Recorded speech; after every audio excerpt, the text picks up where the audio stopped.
Self and ran. My question is, who's undressing you? How many leaders in the city, especially the pastors and preachers, who are disgracing God? Politicians disgracing God. Business leaders disgracing their families because of a lack of character. And some of you are here today because God has given you one last warning. Leadership without character. This is how a man looks when he doesn't have character. Broken, blinded. His strength means nothing. All that muscle is useless without vision.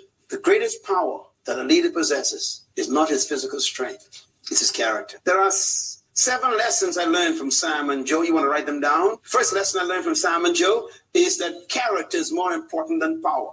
What did I say? Write that down. I want every leader taking notes because this is going to save your life the next 5 years. Secondly, I learned that character is more important than strength. Character is more important than strength. What did I say? Thirdly, I learned from Sam and Joe that power is more important than position. And I'm talking about the position, the power of character. It's more important than position. No matter how high you rise, the power of your character is all you got to keep you there. And number 4, character is more important than vision. You got a vision for your life, a vision for your ministry, a vision for your business, a vision for the future. I don't care. Your character is the only safety you have to protect your vision. And number 5, character is more important than pleasure. Samson surrendered to pleasure. Joseph ran for his conviction. And number 6, character is more important than charisma. Don't be impressed by people, how good they preach, how many sick people they get healed. I don't care if they raise the dead. I still don't trust you. Jesus said, many shall say unto me, did we not cast out demons in your name, not heal the sick in your name, not raise the dead in your name? And I will say to them, I never knew you. Not even miracles qualify to be accepted by Jesus. And number 7, write it down. Character is more important than wealth. People pursue wealth like Samson, wanted to associate with sophisticated people like Delilah, who's a queen. He wanted to be in the courts of wealth. Joseph ran from wealth and went to prison for the sake of his character. Sometimes your character may cause you to go to prison, but I promise you, character will deliver you from prison as well. So I guess our question today that we got to deal with is, where are the leaders with character? This is why religious leaders are falling all around us. Many of them you know well. They used to be great, and now you see them in the food store and no one talks to them. Their families are ashamed. Their children have turned back from God because their character failed. I am here to talk to you about the priority of character. We must bring character back where it belongs. A couple of comments about character that may surprise you. Number 1, the first thing God gave mankind was character. I'm going to prove that today. The first thing God gave man was character, not power, not even dominion. And I love how we love dominion. You know, nothing's wrong with that. Everybody wants dominion.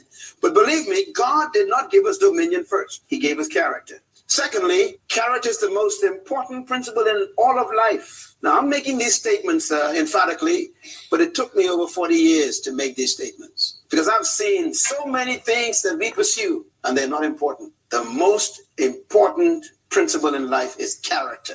And thirdly, the most important possession of all leaders is character. That includes the parent and the pastor and the politician and the priest, even the Pope. Without character, even the Pope could fall. Nobody is exempt when it comes to character. And this we must get back to. It is the number 1 concern of God, is character. Let me take it a step further. Let's talk about where character really began. The original purpose of God required character. What was God's original purpose for mankind? I'm going to give you a summary of God's purpose. Number 1, the original purpose of God was to extend his invisible kingdom of heaven to the visible physical earth. Write that down. If someone were to ask you what was in God's mind when God created mankind and why did God create this planet around this beautiful sun that we have and 9 planets, why did God create the universe? What was on his mind? I would simply say that God's plan and purpose was to extend his original kingdom of heaven to earth. This is God's motivation. That's God's purpose. Now, how did God plan to do this? His plan was to administrate this kingdom on earth through the leadership of his own children. He calls them mankind. So the purpose was to extend his kingdom. The plan was to use his own children. His plan was to administrate the kingdom of heaven and earth through his own children. So what was God's goal then? His strategy. His goal ultimately was to dominate the earth through the corporate kingship of mankind. And I use the term corporate kingship. Please write that down as a term you don't hear too often. But with God's perspective of leadership is very unique. God didn't want one leader leading people. God never created a follower. God wanted a corporate kingship.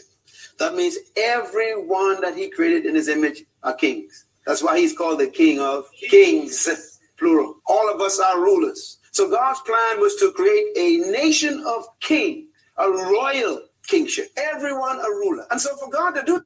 The last blessing right here is something money cannot buy. Hear me. The last blessing right here is something education cannot buy.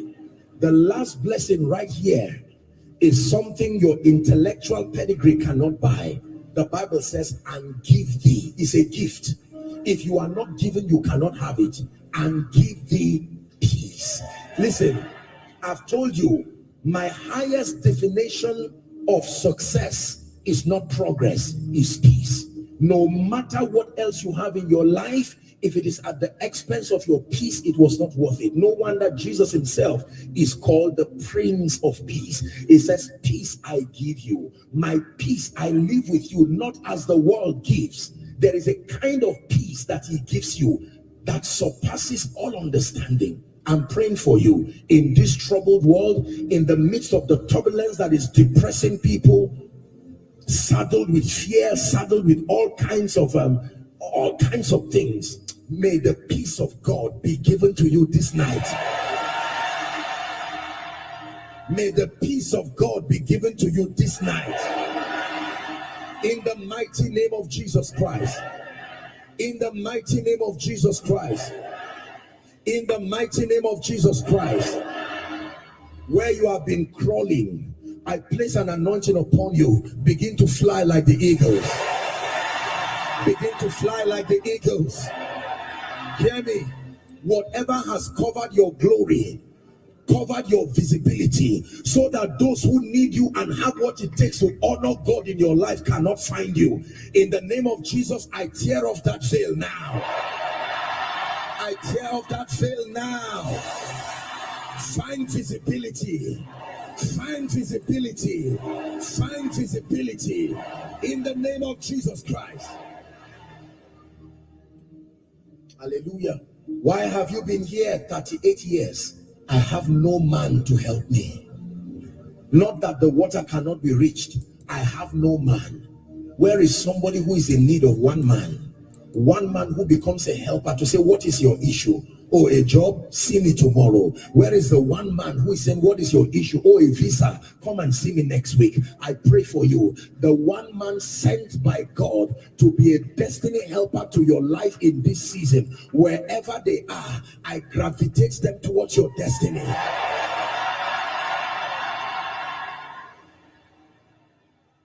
Why do you treat people the way you treat people? Why do you despise others? Why do you use the opportunity you have to do good to do evil? Why do you destroy the livelihood of others? Because of position, influence, access, or resources. You will pay for it. You will not go unpunished. Your household and all them that concerns you throughout their generations will pay. Why do you treat people the way you treat people? Why do you despise others? Why do you use the opportunity you have to do good to do evil? Why do you destroy the livelihood of others? Because of position, influence, access, or resources. You will pay for it. You will not go unpunished. Your household and all them that concerns you throughout their generations will pay.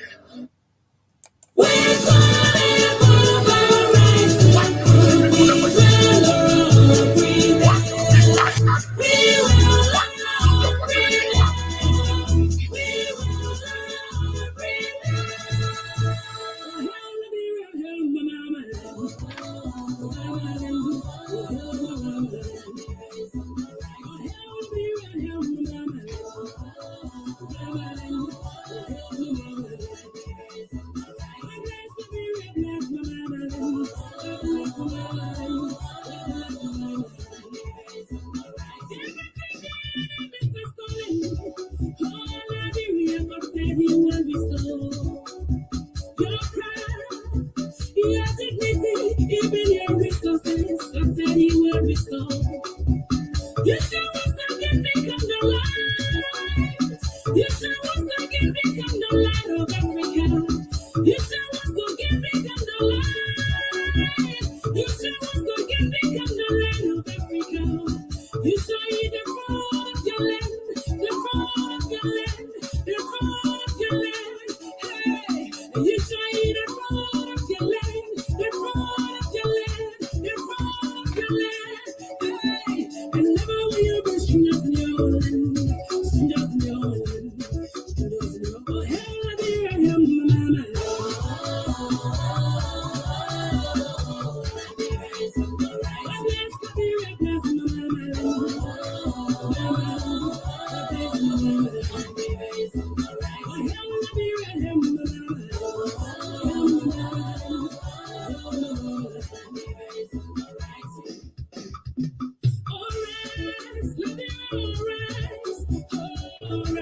Your time is now.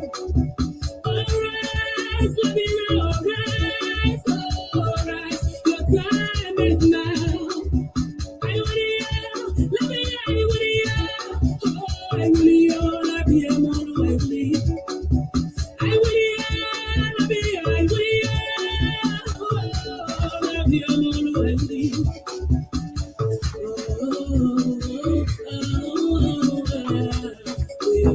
Oh, hell, let me, right here, mama.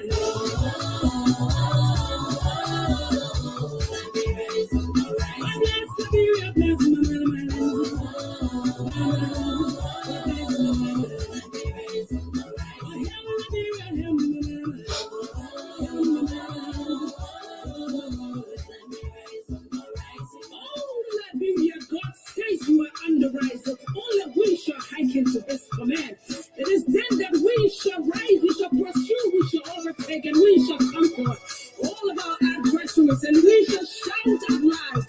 The Lord star forever, the Lord star forever. Oh, long may it flow over land and over sea.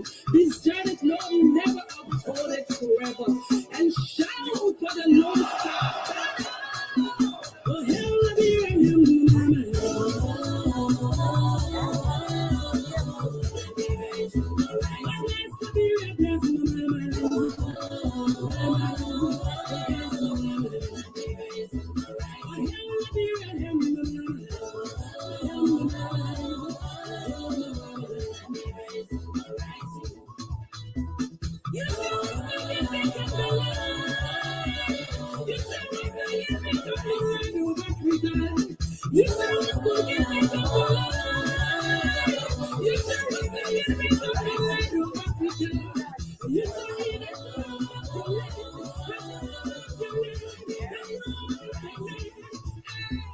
You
All right. So, yes, we're about to pick up. Get set, ready, go. 9 minutes up to 3 o'clock. And never be strangers in your own land, in your own country. Be a spectator or be spectators in your own country.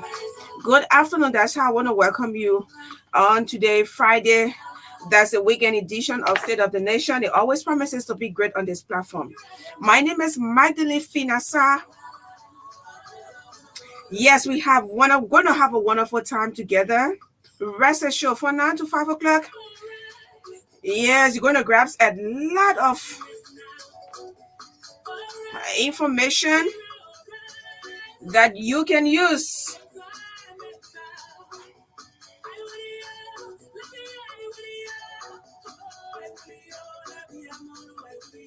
And that's why we are here, to educate, inform, and entertain as well.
Yes, I want to say congratulations to all of you who were confirmed today by the Senate, especially Madam Sarah Beslow Yanti,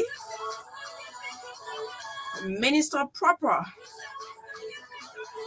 Ministry of Foreign Affairs.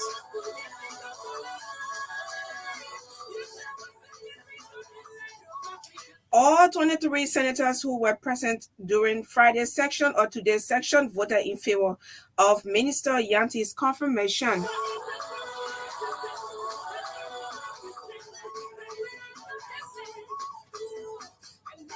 And we wish every one of you all of the best as you take up a new role to work for your country, man. You're not committing any crime. Please serve well. We are looking up to you to help our president implement all of the promises, the policies that were promised during the election period or the electoral process.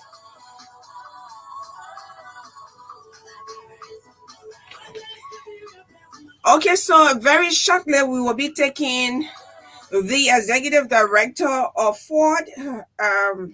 Yes. Ford, that's the Foundation for Human Rights Defend Ford. And the executive director is Mr. T. Wanoke. He will be our guest very shortly. And guess what? I'm going to have a co-host today all the way from the United Kingdom. Maxim Pacquiao will be my co-host today. And I also, yes, I also have Beatrice Bala, one of our outgoing students. Yes, yes, so for the Business and Economic Forum coming up,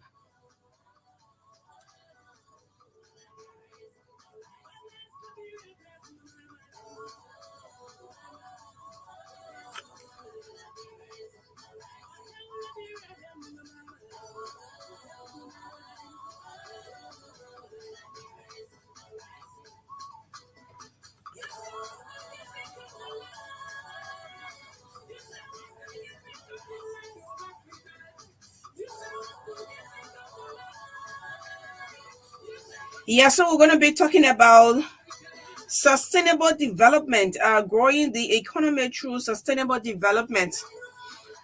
Yes, but we will come out, we'll come later on to tell you what is actually sustainable development so that we all can understand what's going to be discussed here this afternoon. Yes, for our panelists, Honorable Jackson George and Bobby Boniface Boble. And our guest today is our guest today are Mr. Chris Hens Onanunga and Reverend Dr. Rudolph Boble. So yes, rest assured is going to be good, and we're also opening lines for public participation. Yes, Liberia is on the rising, and yes, what are you doing? What is your contribution? What are you contributing to the mother's land?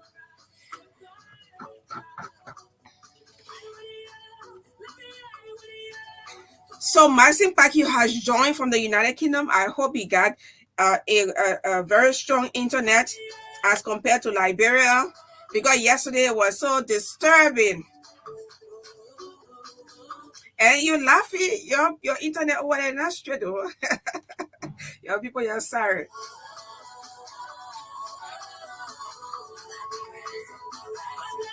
It's not. I mean, I don't know, but our internet is okay. Yeah, so 3 minutes up to 3 o'clock. Guess what? Orange remains Liberia's best GSM company.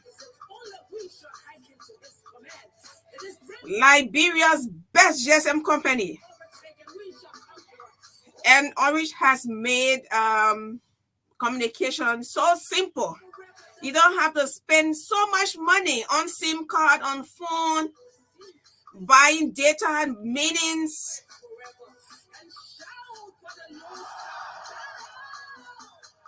Even sometimes I get my little $20 LD, I can put it in my phone. When I want credit from Orange, myself, I can put it in my phone. So you need a way to get $5 US, no, $5, $20 LD can put at least 20 minutes in your phone. Yeah, 20 minutes. 20 minutes, no. I think around 5. Yeah, myself, I can try and I put $20 LD in my phone before. Yes, oh, my Orange family, how you doing this afternoon? 114. The HR department at the Orange Liberia, headed by Madam Estella Clark. Oh, my, how you doing? Say Davis, my small HR.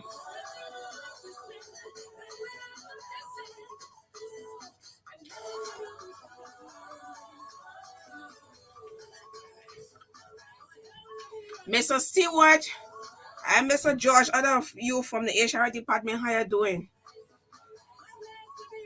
When I start calling names now, it will not be easier today. But I just know that Orange remains Liberia's best. So the controller at Orange Liberia, how are you doing, Chief? He's David. I'll call him Dave.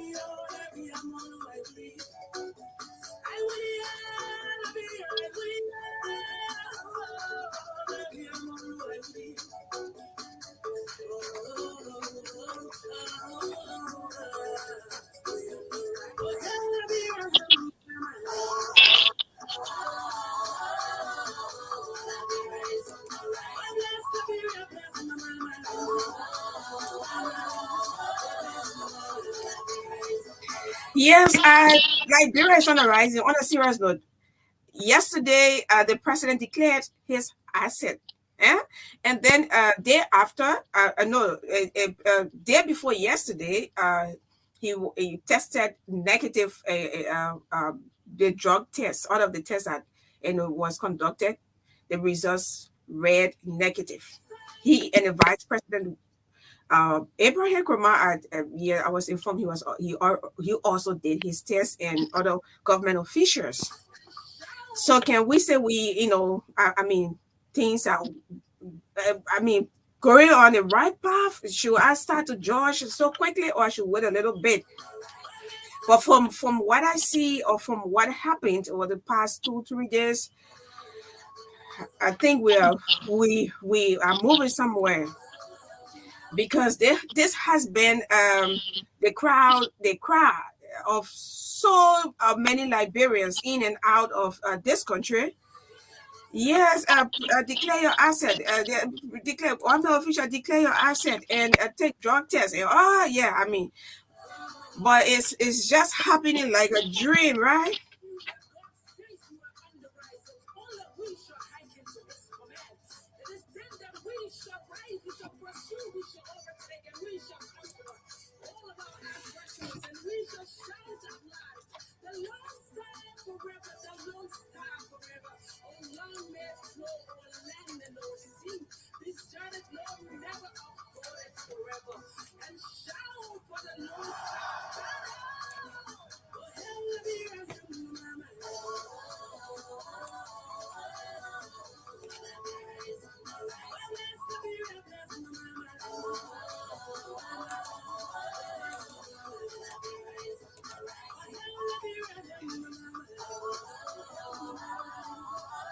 Okay, so Liberia is on a rising. Yes, we're about to take orange. Orange, Liberia remains Liberia's best GSM company. And you can also check up on our page, our Facebook page. You get all of the information, additional information that you will want to know was actually when you get the orange SIM card, what are other benefits. So orange is Liberia's best GSM company. We don't worry about things. Get that connection. Oh, there's a package for me. There's a package for you. There's a package for everyone. Small dollar say I can reach out my West Mongolia and enjoy with confidence. To activate, dial star 888 hash or subscribe via My Orange app. $1 gives you 50 minutes on net calls and 5 minutes off net calls, or the same dollar gives you 500 megabytes of data. Valid 24 hours. Enjoy using the best mobile network, certified by Ookla second time in a row. Visit our website, www.orange.com.lr, or call 111 for more information. Brings you closer to what matters. Orange. Honest, we don't worry. Right, fast-speed internet and forever data pass. I have no excuse to not get one router in my house. Yeah, let me run 9 to 40 for me and the family. Get your home internet router from any Orange store or POS around the country and enjoy affordable data packs that start from $9 for 10 gigabytes valid 30 days to $59 for 125 gigabytes valid 30 days. There's a pack for everyone. Enjoy using faster speed internet. Brings you closer to what matters. Orange. Honest,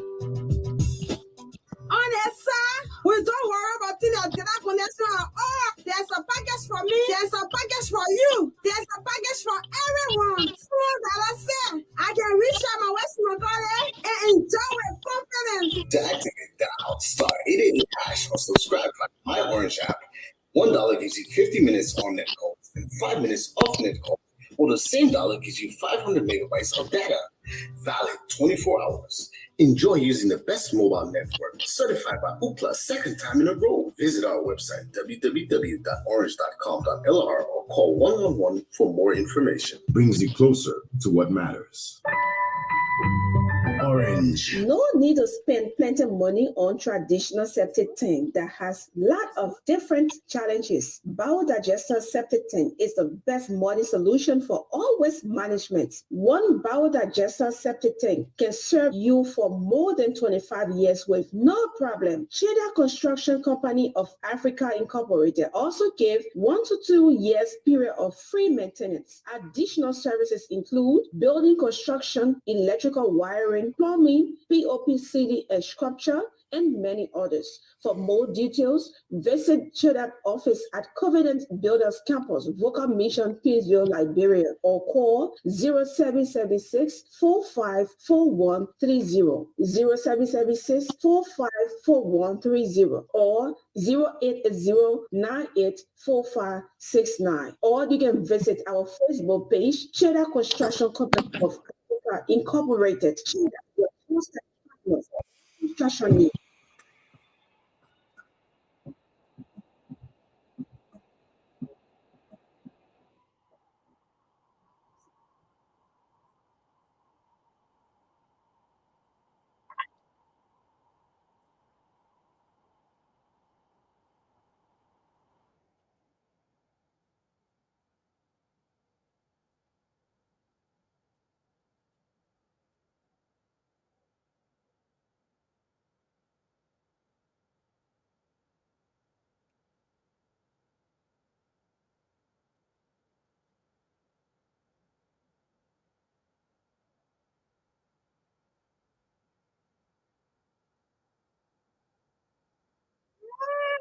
I'm a Scorpio.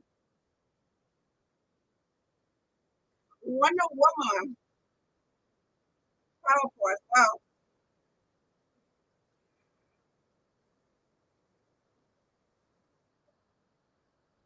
All right, so why are you sleeping on me, man? Are you in the Dwazon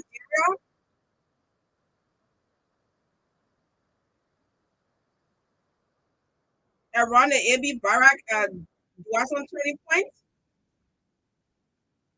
So no need to go red light to get all Vita and yes, they could be making that right. So in all of those provisions, right? Like rice, soft drink, water, everything can be found right at Lorena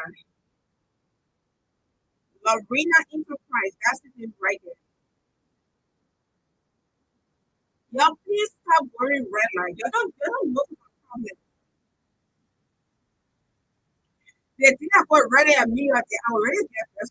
Please, please go to Lorena Enterprise.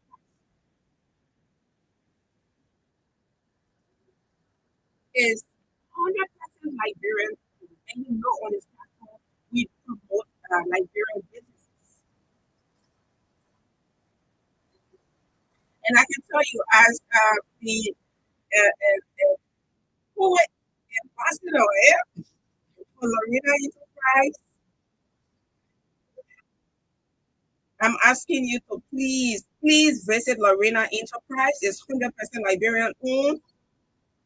You can call 0886 or 0772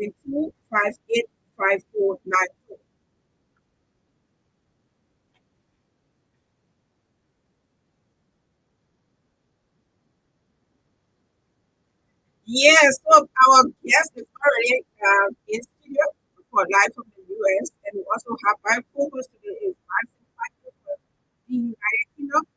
And we have a special woman here, a young woman who's one of our outgoing students. We are just part of our economics department. It's a pleasure to share with you. Oh, myself. Yes, you are our honorary student, and we're so proud of you. Tell me, what are you doing currently? Some of the activities. Few minutes to get our guest.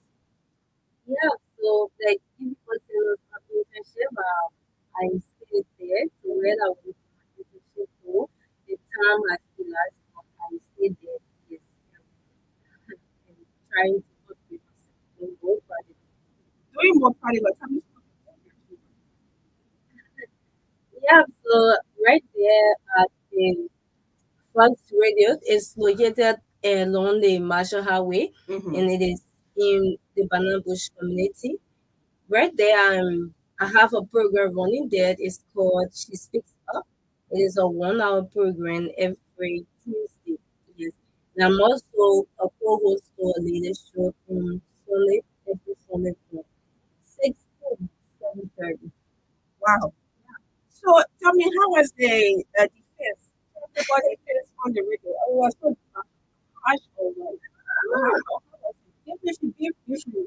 Yeah, yeah. So yeah, it was actually wonderful. You people do not what you do for us. And we were all in our we both went to our if you people don't do the great maybe sometimes people do have other people do they has or they difficult way to do something that we try to do. But at least it was good.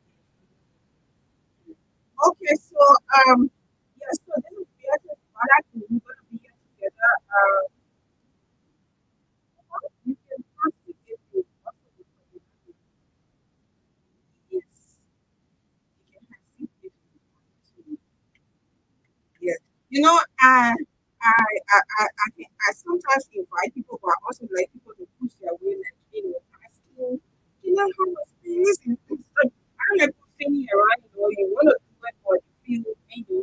Yeah, yes. I mean, sometimes you have to push your way. It's not about stepping on others to get what you are, but sometimes you You have a meet your comfort zone, and you have to keep out there, just very consistent. I mean, 2 as well, right? Yeah, 3, sure. right? Yes, no, right? Okay, so that's it. Yes, well, it may- okay.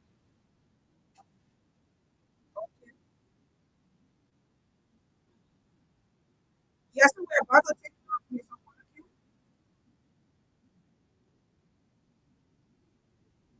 Okay,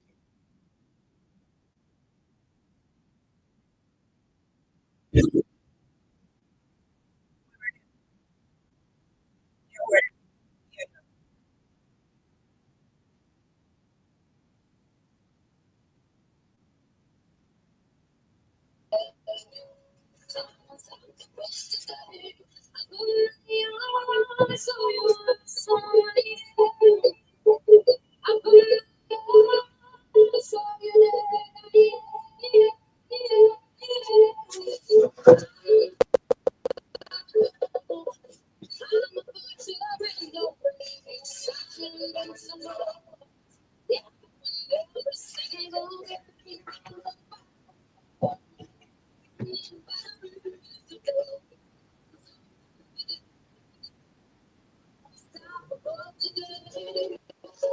Yeah, I'm so good at it. That I am unstoppable.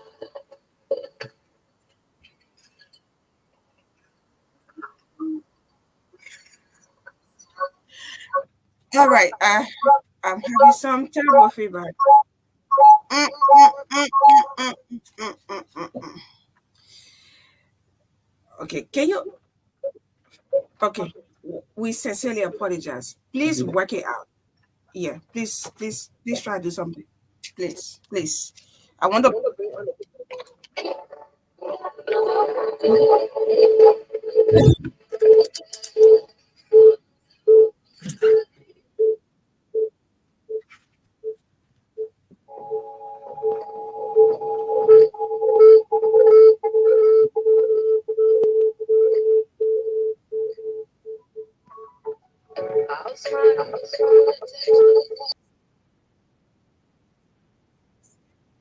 Yeah.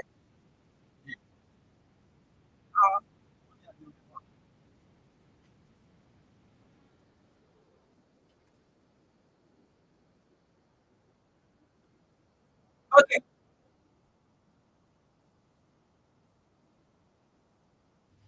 Okay. So yeah, how you doing, Maxim? Ambassador Maxim, thank you. Yeah, just unmute yourself. Mm-hmm. Hello. Yeah, I'm doing fine. You hear me? Yes, sir. Getting Good you. afternoon. Good afternoon to So everyone. Good afternoon. yeah. Okay. So this is Ambassador Marcin Bakio. Yesterday he was on with us, one of our panelists on the Anti-Drug Awareness Hour that been um, on this platform on State of the Nation. Yeah, so he's here today as co-host today.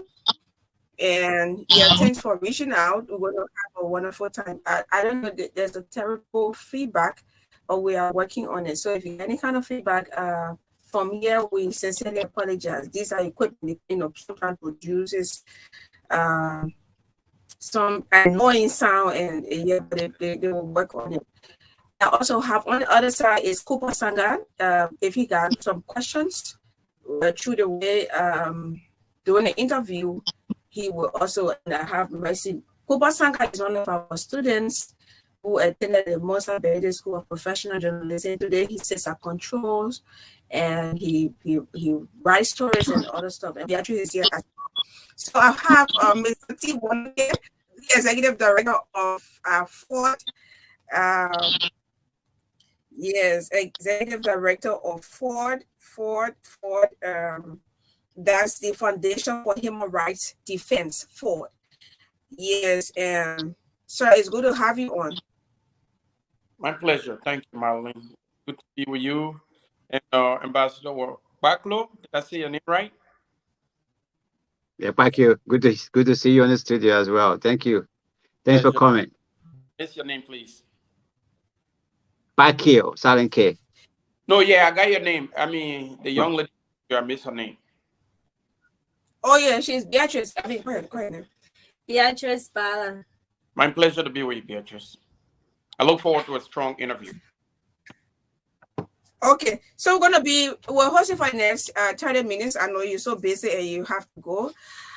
Yeah, so where are we right now with regards to the operations of the Foundation for Human Rights Defense Board? Thank you. I was in your studio a few weeks ago, and we talked about some upcoming projects for the Foundation for Human Rights Defense. Back in Mr. Wanake, you have to work on your internet. I don't know, you are coming in broken. It's like I think it's from you. You can hear me, right? Yeah, we hear you very clear. It's from the studio. Her internet is shaking. Let me try logging out and then back in. No, but you are good. You're good. Yeah, so check on over there. Should we proceed? Sure. Okay, absolutely. So the Foundation for Human Rights Defense, after the runoff election based on announcements, we have been contemplating something called the Justice Parade. We believe that throughout this process, the Liberian people should be off. The Liberian people that above all else, they wanted peace. And they wanted to exercise, their franchise in a democratic process where they can go together despite their differences. They can pick a leader that will represent the nation. We want to first of all, congratulations to the former President George Manawia. For me personally, I must admit that the manner in which he accepted defeat in this election was shocking to me. And I think it was a display of appropriate leadership and it helped our democracy. Having said that, the Foundation for Human Rights Defense in this moment is contemplating something called the Justice Parade, where we bring together Liberians from all walks of life, from various political backgrounds,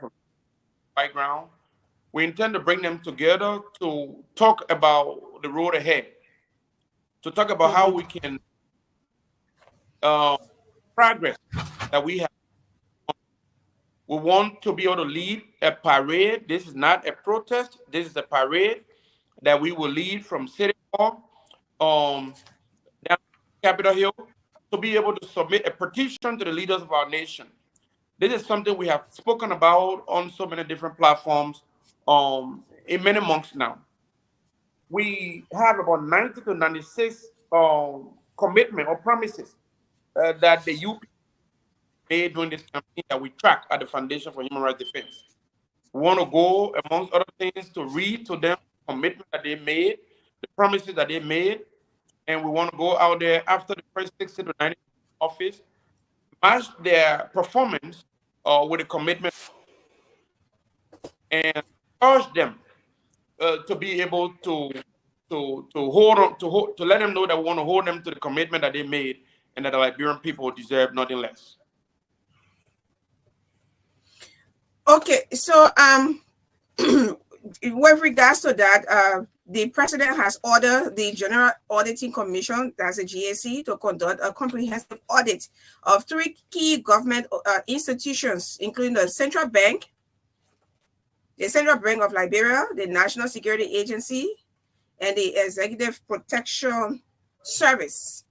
So I don't know, is that commendable? Is that a good way to start? Absolutely. We say in Liberia, 1,000 miles journey begins with the first step, right? Why we feel like auditing 3 institutions of government is not sufficient, we believe that it is a good way to start. You got to be able to start somewhere and make progress. In my mind, I look forward to a holistic audit protocol wherein you will not only be targeting the government that just left, or some of you who I have spoken to outside of the radio, I have been able to make my position on the issue of audit very clear. You do not want audit that the Liberian people look forward to appear like a political witch hunt. We have heard some people in the CDC community talk about how the audit and the manner in which the government is planning to proceed how it appears to be targeting them. It has to be very clear.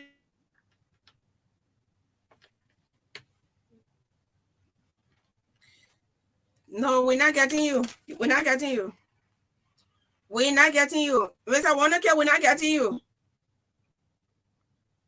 We're not hearing you. I don't know. He muted himself. We are not getting you.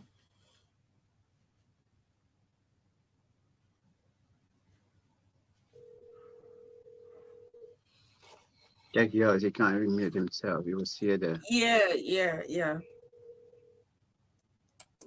the best of news, views, and entertainment on We're not getting you. 96.1. Now he's muted. Okay. Truth FM Yeah. 6.1. Now he's muted So now. we can take you. Yeah, you are already on speaker. I think we can take you on WhatsApp. Is that Yeah, okay? you can do this line, correct. Okay, sir. All right. So, okay. So yes, you So can go. basically, if you Yeah, give me you can a go on. But this audit, audience, this audit, this audit will go as far back as from 2018 to 2023. So what happened in January 2018? What happened in January 2018 is that the CDC government took office. What we are saying here is that we will be paying very clear attention to the audit protocol. We hope that after these three institutions have been audited and that the report have been submitted to the Liberian people and partners of Liberia, we hope that a much more rigorous and in-depth audit regimen will take place so that it does not just begin where the George Weah government took office. Because sooner rather than later, it will begin to appear like the UP government is weaponizing state institutions and going after their political rivals. In this moment, that does not seem to be the case, but we have heard a few individuals that we have spoken to in the CDC community saying things like that. So we just wanted to be clear to the Liberian people that is the concern that is beginning to breed out there. We hope that it will go beyond the three institutions and that it will go beyond the 6-year period. What stops the audit from going beyond 6 years? We understand that George Weah did not audit the heading regime. But don't we think that in the spirit of democracy, in the spirit of good leadership, that it will be proper? And people are completely that President Boakai promised change, but instead he's bringing recycled politicians who work in the LN government, and that government was not audited. Leaving them aside, auditing George Weah people, and then bringing back the same people who work for LN to partake in this audit. We are saying why it has not become a national concern in this moment. Let it be clear that the Liberian people are paying attention. And sometimes disputes or argument or disagreement can lead to conflict. It does not mean that what you are disputing about you are right or not. But let it be clear that people are beginning to raise these concerns out there and want a unity party to pay attention to it. That is the perspective of myself and the Foundation for Human Rights Defense. Yeah, so Maxie, if you have questions, just let me, and then but these three institutions are they I think they are considered as a pay setter. So we know that it's going to be a holistic process, but they're going to start from somewhere, like you earlier said. So I think it's for me. Absolutely. We think starting somewhere is a good step. The LRA is a very, very important semi-autonomous institution of government that a lot of people have concern about. I spoke on you guys radio when I was in studio more than 6 months ago. I said we sued the LRA for corruption. We won them in court. We got action of damages coming up against them. We hope that sooner rather than later, these very delicate institutions of government, including LRA, the National Port Authority, will also be considered for audit as well. And we hope that the span of the audit will extend beyond the 6 years. At least it looks like, the weaponization of state institutions. Okay, yes. So if you are tuning in, Maxine, we lost you. I hope you come back. Yeah. So so this is State of the Nation. We have with us the executive director for Foundation for Human Rights, Mr. T. Wanoke. If you have a question, you can also please alert me. Yes, please alert me. Okay, so let's talk about the appointments so far made by the president. Some of them have been confirmed today, and there are other, other nominations, other appointment, others who are yet to be confirmed by the Senate. What do you make of these names coming out so far? Because you have started saying old or new wine in old bottle. That means bringing the same old people back. And there is an adage that says you also need the old mat to plant the new one. So and the issue of experience have been raised on several platforms across the country with regards to experience. You can have all of the degrees in your closet, but if you do not have experience, it's out of order. So now you are coming, you are talking about bringing on the same, people who worked for Ellen. What do you expect us to get? What do you expect us to get? Qualified people from, experienced people from. We cannot get them from another country and from other countries, but or other countries. We have to use Liberians, both in and in the diaspora as well. Personally and professionally, Magdalene, I do not have a problem with hiring people that are experienced. But there is a very delicate relationship between experience and change. But the both things were promised. Okay, the government of President Joseph Yuma Boakai is perceived to be the government that will bring qualified people. So that's where the experience come in. If you are qualified, like you said, not only because you have the degree, but because you have the know-how, because you have the practical experience and you can lead, you can perform the job. So that's the aspect of experience. But you have to marry the two, experience and change, because you made two premises. You say you will bring about change, and you say you will bring about experienced people. So I don't think that it is right for anybody to have a particular problem with bringing experienced people. The experienced people in Liberia, there are many, Magdalene. They are not only people for UP government. Some of these experienced people work for CDC. Some of these experienced people work for Charles Tiller. What we are saying here is that it's beginning to predominantly look like only people who work for the Unity Party government 6 years before George Weah took office are coming. And if this trend continue, it will set the pace for a new argument where people will George Weah, that President Boakai disappointed.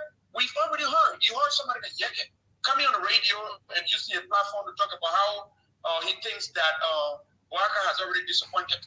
Yeke said something on one of his shows that when he went to President Boakai to talk about the concerns about his health, Boakai said, I'm not going to talk to you. I'm just going to work on shopping. Come on, follow me. Let's go job. He talked about it on his social media platform, on his Facebook platform. Mm-hmm. You've seen people like Prince Johnson raising concerns about some of the people that are coming back to work in this government. He talked about, what's his gentleman name?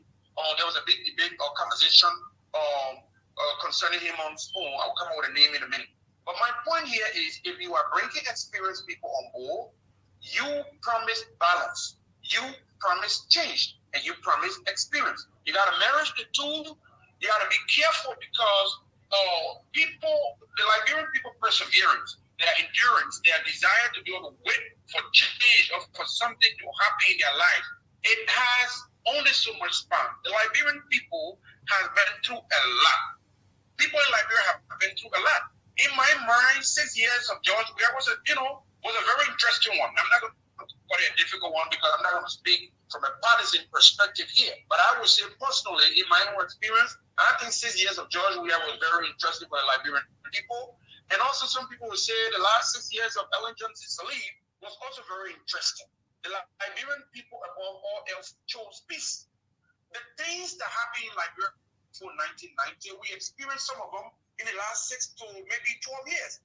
But after all that we experienced in the civil conflict, Magdalene, the people at all costs prefer peace. To the extent that John Weah himself demonstrated that nothing should happen in Liberia to undermine the peace that we enjoy today. He literally announced Bouaka the winner. He accepted the outcome of the election before the very last result was read. So many people were mad at him.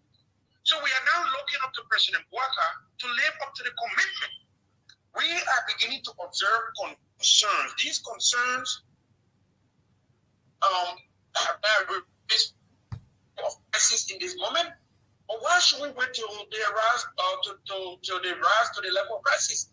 You see somebody like Prince Johnson, he has very important concern. You have people from CDC are concerned about the type of people that are coming back to work in the government. What I am saying here is that there is still plenty of time. We are only month 1 or month 2 into this process. We are only encouraging President Bouaka, with all of the experience that he had over the years, to take into consideration the things that will lead to issue. What are the things? When you promise Liberian people, we have said multiple times that every generation of leadership in Liberia have promised the people something and they have deferred the promise. And every generation of leadership in Liberia have blamed the generation before for all of Liberia's problems. When Charles did came to power, he said, oh, don't did this, don't did that. I'm just coming to fix it. And then Madame Salee, she campaigned and said, oh, I will fix the problem. She got there, she said, oh, no money were in the government coffers. We are got that same thing. So it cannot continue to be this circle. When you go out there and you campaign, be honest. Say, hey, people, you elect me, or maybe I need 3 years, 4 years to fix it because the people damage it so bad. And see if the people elect you. But don't walk away from that argument and go and say, oh, I will fix it. And next one they elect you, say, manage your expectation. This is one of the problems that I have, with the surrogates of this UP government. They've gone out there and they've spoken to the people about managing expectation. When somebody is hungry, when their child cannot go to school, and the person has to pick between feeding their child or paying that child's school fees, and they vote you for change. And the moment you take over, manage your expectation. These are hungry people. These are people that got sick members of their family that cannot afford to get health care. They need change to happen right now. They've waited for 6 years and perhaps 12 years. How long do you want it to wait to talk about managing? Yeah, Mr. Wanoke, this came actually from a former finance minister who understands numbers, and actually, from his financial experience, the role he played in a country before, it wasn't done by the president. It was done by a former finance minister that based upon the information he received, he said, people have to manage their expectations because of some of the numbers he read, some of the reports he received, as a financial professional. So it wasn't actually said by the president, the vice president, or let's say some top officials within the Unity Party. Let us remember, that is a very nice try. Okay, but let us remember that this individual spoke as a surrogate of the president, or maybe the incoming president at the time. He traveled to Washington, D.C., he went to Europe, he traveled everywhere as a member of the president's entourage, or the incoming president's entourage. He spoke as a mouthpiece of President Joseph Yuma Bouaka. If he had just spoken as Amara Conan, incoming senator, maybe he would not hold the same gravity. But he spoke out there as somebody who is a member of the president's team. He spoke as a surrogate. We saw him many pictures and videos with the president, and he spoke as somebody who was an insider. So the issue here is there's nothing wrong with saying manage your expectation. What we are saying here is that the Liberian people have struggled for so long. Patience can endure for so long. People waited patiently for these 6 years that George Bush was in office for it to be over. They want a change that will impact their lives immediately. So we are not saying that it is already late. I'm not saying that. I am just saying that sometimes it can send a mixed signal. Yes, he may be a financial expert. I am a candidate of PhD in leadership, organizational leadership. So the leadership implication of the statement that was made by Anwar Conan is what we are dissecting here. people all around are seeing him as somebody who speaks on behalf of President Joseph Yuma Boakai. And until you come back on the radio or maybe go back on the platform and clearly interpret what the meaning of manage your expectation is, it could send a wrong signal through all the Liberian community, and people could think that, oh, this means that we should wait for another 3 or 4 or 5 years before we see change. So I think this statement needs some clarity from the financial expert that you talk about. Okay, so let's go back to the appointments that the president has made so far. Yeah, but I can take it right now. If I take you, the guest will be off because he's not. I can take it right now. If you want me to send you the stream, yeah, I can send it, and then you can also appear. Just send me a text to confirm that, and I will send it to you right away, so you can also join the discussion. Let's talk about inclusion. The appointments made so far by His Excellency. What do you make of it?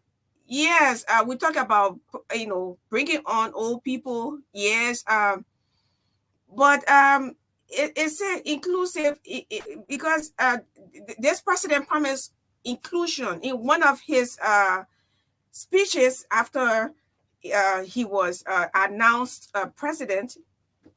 He said that there's not going to be saying no sound. I'm sorry, I don't know where you're coming from. Yes. I'm hearing you very well. Yeah, but I'm saying, okay, we will work on it. I don't know, but I'm sorry. All right, so let's talk about inclusion. He said there's going to be no, even though geographically they do exist, but we're going to be as one, like Southeastern Liberians, Northern Liberian, Southeastern Liberian, people from this other part, like bringing everybody on board.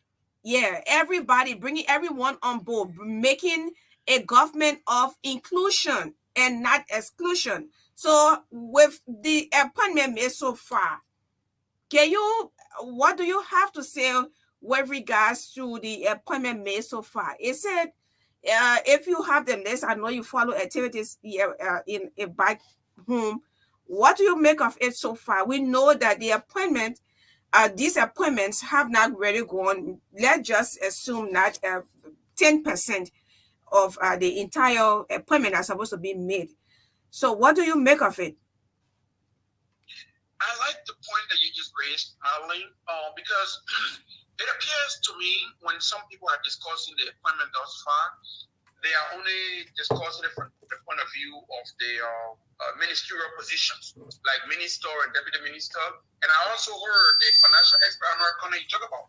Mm-hmm. One of his posts, he said that Grand Bassa and Lofa County seem to be dominating, and that this does not look like the inclusion or the balance that President Walker promised. What I want to say here is that my own perspective is that when you elect a president, you have elected a person whose leadership ability you believe in.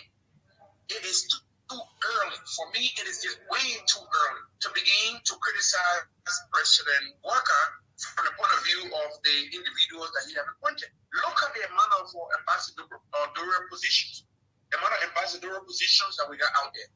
Look at the different director of public operations, posts that are still open. So there's so many different high-profile positions that are available. You cannot just talk about inclusion in terms of ministry and say, 3 ministers from here, 4 from here, so therefore it's 9. So you just rightly said, there's less than 20% of the total appointment opportunity that have been announced or occupied so far. So I think the president should be given a moment, maybe after the first 90 days, after the 500 days, then we can do a holistic analysis of the government, of the structure of government, and be able to say, hey, government, President Walker, your government does not look like what you promised because this and this and this and this. When the ambassador to UK has taken a seat, the ambassador to United States, and all over the world. All of the various ambassadorial positions have been filled, director positions, autonomous and semi-autonomous agencies have been filled. Then we can get a better picture of what the appointment looked like and match with the commitment and promise that the president made. So in my mind, the Liberian people, after many, many months of difficult campaign process, chose Joseph Yuma Boakai. They need to give him a chance to consult with his team and pick the people that he believes in. Like I said. But Chief, you're not giving him chance. You are holding his feet to the fire and coming out with some some points. And I mean, everyone has the right, according to our Constitution, Article 15, the freedom of expression. So you should be the one, raising out of the key issues. If a member of the alliance, raise an issue, then you say no, it's too early for them. You should only be at the executive director of Ford. You guys should be the one raising up. Is that what you're saying? Well, there are two things here. Remember, we said that because he had announced, when you announce, then we analyze. When you announce, then we scrutinize. So what we are saying here is, if we saw him appointing, there were allegations of John Weah appointing some Nigerian guys or people who grew up in Nigeria and things like that. If anybody that Joseph Yuma Boakai announced, the first thing we do is we analyze their credentials. We have not made any public statement at the Foundation for Human Rights Defense with respect to the credentials of the individuals that President Boakai has appointed so far. Let us remember that. We are still independently analyzing the credentials of the individual, and we will make a publication. Point one. Point two, the issue of audit that we spoke about earlier that I said that we are keeping an eye, and that was my statement. We are keeping an eye, and the Liberian people have begun speaking. We at the Foundation for Human Rights Defense do not have a problem. We say it's a good start. Howbeit, people are talking, and we want him to take these talks into consideration because the president got team. They got people that go out in the community and they can hear the bread and butter issue. They know what is being said in our communities, and they should not overlook that. I think that is completely divorced from the issue of appointment in terms of whether he's doing it speedily enough or whether he's balancing it enough. You cannot look at maybe less than 8-9% of the total appointment opportunity across the country and judge the person on the basis of that. I think that is completely unfair, and that will bring about unnecessary pressure on the Boakai administration. I think also, you see how these announcements, these names are coming out in bits and pieces. I support that. There are people who are very anxious. They want their name to be called right away. Otherwise, they will not be happy and they want to start some type of noise in the Liberian communities. I don't think that is okay. Look, Marley, from January 22nd to now, it's not even February 22nd yet. This man has technically not been in office for a month. Okay? So how do people begin to say that there is not a balance when mathematically you have less than 10% of the total position? For me, the fair thing to do is to give the president a chance. Okay. So anybody that he announces, I'm sorry? We do support the process, the thorough or rigorous vetting process, but I mean, President Boakai, right after the concession or the announcement when he was pronounced winner of president by the National Elections Commission in November, people, the public is concerned. I mean, it's taking forever. We're not pressurizing the president to do something that will at the end of the day will be like, yes, he has made mistakes, and there will be mistakes, but even myself, I'm very concerned because it's like it's taking forever. We also want a rigorous vetting process before your name is announced. It should be vetted very well but at the same time, this is something that we think is taking forever. We think it's taking forever, but at the same time, like you said, the president announces the name of a person without taking time to properly. You remember right after the first round, when the run-up election was coming, even Jessica Kaluma began to talk about how Waka had not won the election yet. He started putting your team together. Okay? So the issue here is you have to first win the election before you put your team together. They won the election in November. There was a runoff election, and then it came up as the winner. President Weah, accepted the result. The Liberian people accepted the result. We embrace it. Now, from the moment that he took office, it's not even 3 weeks yet in this moment. For me, the pressure is unnecessary. The pressure is unnecessary because any name that he put out there, that's what we would judge him by. Okay. The moment you complete your vetting process, he said, this is my choice. The moment you drop that person name out there, that person now becomes the person that will be analyzed, the person that the Liberian people will raise their concerns about. So I think that it is only fair that he takes his time to do a very strong and rigorous vetting process and come up with a conclusion that reflects the best of us. That's what I think. I think the pressure, all these people that are out there putting pressure on the president, I think that they can win. Okay, yes, that's the same message we are sending out to people as well, but we have to play the devil's advocate. Yes, stop pressurizing the president so the right thing can be done. You talk about the post made by Honorable Amara Conan, and people see, and a lot of people see this to be, see him, and they are referring to him as being tribalistic. Where when he talk about out of the 15 cabinet ministers appointed so far, there is one Muslim and Mamaka ability, and then the chair on security at the Senate, Mr. Momo Saras, also asked him to retract this statement because it wasn't it has some security implications.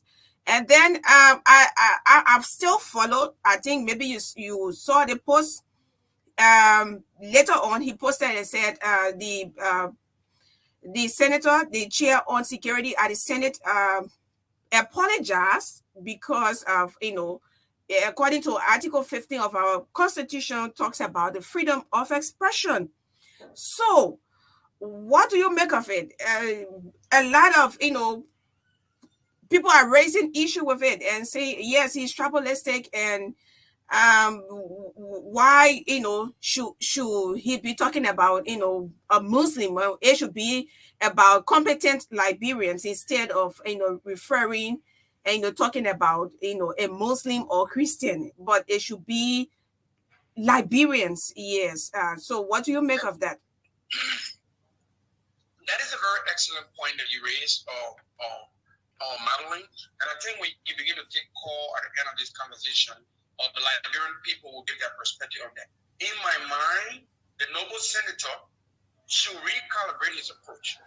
When the moment before Waka took office as president, he served as a surrogate because he was not yet seated, meaning the senator was not yet seated. But in the moment when he became seated and became a sitting senator, no matter how much he cared about Joseph Waka, no matter how much he's a unity partisan, partisan, he has to remember that he has a mandate of the whole county. Mm-hmm. And that when he speaks, a lot of people, like his voice holds a lot of weight. He has to remember that. So that he has to be careful with the statements that he made, because in this moment, you are not just acting as a surrogate of the Unity Party anymore. You are speaking when you speak as a senator, and the whole county and the people are listening. So I just encourage the noble senator to be much more careful, to take into consideration the meaning and the implication of his statement, and to recalibrate his approach. He's no longer a surrogate. He's a sitting senator whose statement means a lot to the Liberian people. Okay. Yeah, Beatrice Bala has a question quickly. Yeah, go on. Go ahead, Beatrice. Yeah. Yes, so Mr. Wanangida, follow the conversation. Thank you so much. But I have a concern that has to do with where you make mention of you said you people it will not be a protest, but rather it will be a parade to submit a petition. So my concern has to do with if the government does not give ears to your petition, what happens? Well, that is a very beautiful question. We have decided to not confront the government in the form of a protest, in the form of anything that will lead to destruction. We cannot play those roles. The role that we can play for the Foundation for Human Rights Defense is to take a message. Is to take a message to the Liberian people. The message will be about issues of constitution. The message will be about the obligation and the professional responsibility of the government, of the people, by the people, and for the people. We will be showing to the Liberian people the commitment that that the ruling party made. They have to distinguish themselves from past leadership that just come to office and make commitment and they don't follow through. So we will be showing these things to the Liberian people, and we will bring it to the attention of the government, and we'll ask for commitment in plain view and say, hey, you made this commitment before you took office. Do you still hold on to this commitment? Is it only fair that Liberian people look up to you? What is the timeline? These are the conversations. However, if the government does not pay attention to the points that will be in our petition, there will be about 12-count petition. There will be issue on like declaration of asset, our perspective, how we think declaration of asset should play out. An issue on appointment that we just talked about. What are the qualifying criteria? How can you actually balance a government? These are things that we will be proposing in the various counts that we give. But if the government does not listen, then obviously remember that the Foundation for Human Rights Defense, every month, we investigate human rights related issues across the country. Okay. We investigate the performances of the government, and we document and we share them with partners, including the United States Embassy and the Senate Judiciary Committee. You know, so these are things that we'll continue to do. We'll begin to take under the airwaves, and we'll let the Liberian people know in more rigorous and more vocal terms where our concerns are and where we feel like the government is beginning to fail the people. Okay. Remember also, right now, the Supreme Court quickly here of the entry, let you know that the Foundation for Human Rights Defense, the first human rights organization in Liberian history that has sued a second government for human rights violation and defeated them in court. The Liberian government, the leadership of President Weah, they took an appeal, Foundation for Human Rights Defense versus Ministry of Justice. That case is in the Supreme Court now. So these are the directions that we go with the government. If they ignore our concerns, and our concerns will have to do with corruption, our concern will have to do with declaration of asset, our concern will have to do with issue of human rights. So if they ignore these concerns, we are not going to get aggressive or violent or physical with the leaders of our nation. We will just follow due process. Okay, so yes, as we take leave of you, is there any other thing that you would like to talk about in the next at least two minutes? Yes, quickly, I want to leave a food for thought out there for the Liberian people. Food for thought is this. Recent time, Senator Johnson, who many people in my country refer to as the political godfather of Ima County, has been raising some very serious concerns. He has been saying that President Walker has brought his, meaning Prince Johnson's, political act rival in his most inner circle. Mm-hmm. So these are very important concerns. So the food for thought for the Liberian people is this. If the concerns of Prince Johnson, if they are not addressed by the Unity Party, they have perceived that there will be some form of disagreement. If there is a disagreement between the Unity Party and Prince Johnson's political party, how will that affect the relationship between the vice president? And this may be for distant future, but something for the Liberian people to look into. Because we will be back on this show at some point discussing it. Prince Johnson calls Jeremiah Kuhn a political godson or political son. He introduced him to the Unity Party. Okay. Prince Johnson is raising concern. Prince Johnson has raised young Twain's hand to raise in the Senate, to run in the Senate for the Senate seat in Lima County. If Prince Johnson's concerns are not addressed by the Unity Party, how would these things affect Nyan Twain, for instance? Will he then run on Prince Johnson Party's ticket?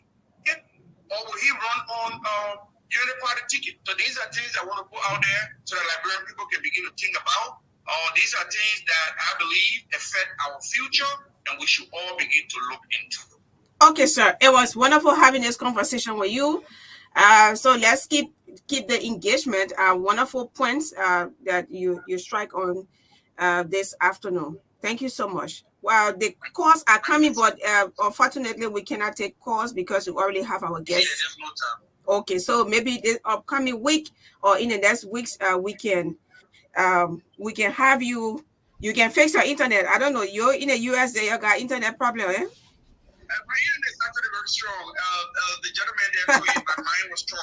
We see that the next guest, the general person have appeared in studio. The only thing I would say before I part with you is that those who meant to ask questions concerning the issue that we talk about here, they didn't have an opportunity, so maybe they can post their comments and we can begin to compare how they view all the issues that were discussed here today. Okay. Thank you so much. I appreciate the opportunity. Thank you. Okay, sir. Thank you so much. Okay. Ebe, we're not taking.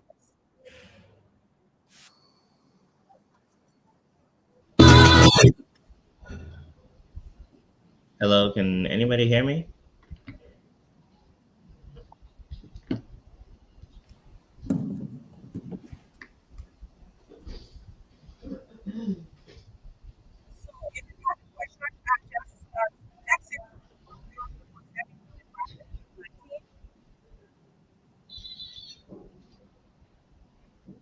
So next is the Business and Economic Forum.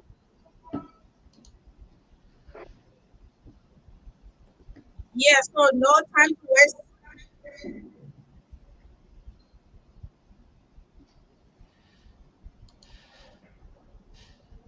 Hello. Can you hear me? Yeah.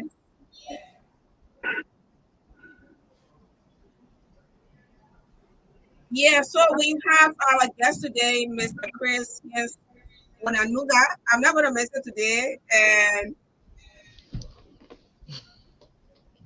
yes, and then we have very Dr. Rudolph Bobler, our two guests on the show today, and of course our panelists, committed ones as well as Bobby Boniface Bobler and Honorable Jackson George. He might join us in studio if he's in country. If not, I already sent him a link. Yeah, so today our topic is how can we grow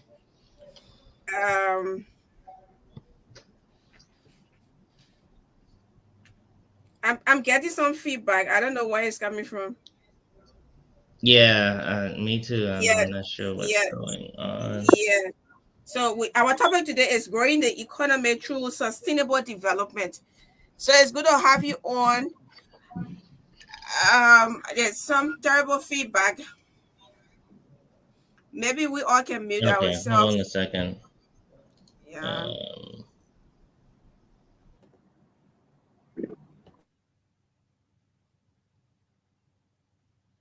Bobby?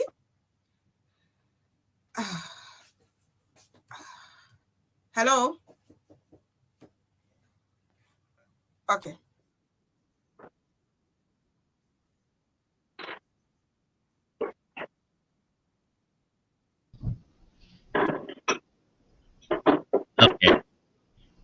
Okay, I think it still have the feedback. Yeah, but I think it's better.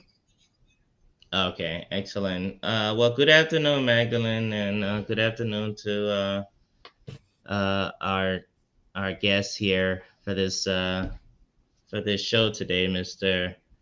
Chris Hayes Onanuga and Dr. Rudolph Bropler. Dr. Bropler, are you there? I think he's muted. Yeah, I think. All right. Yeah. I did speak to Honorable Jackson George.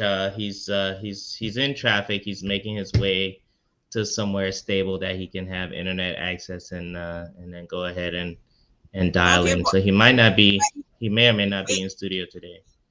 Okay, but he's in Liberia. I don't. He's here. He's still in Liberia. He's still in Oh Liberia. I my don't know what God. he's looking for, but he's still. I swear. All right. Okay. So let's go ahead and get started, ladies and gentlemen. My name is Borby Broplay. I live in Atlanta, Georgia, and I'm a financial professional. Today we have two guests that we're going to be discussing, economic growth through sustainable development. I know it's very multifaceted, but we'll try our best within an hour to touch on as much as we can. I'll start with Mr. Chris Hayes Ananoga to make an introduction and a short opening statement, and then we'll move on to Dr. Brooklyn. Go ahead, sir.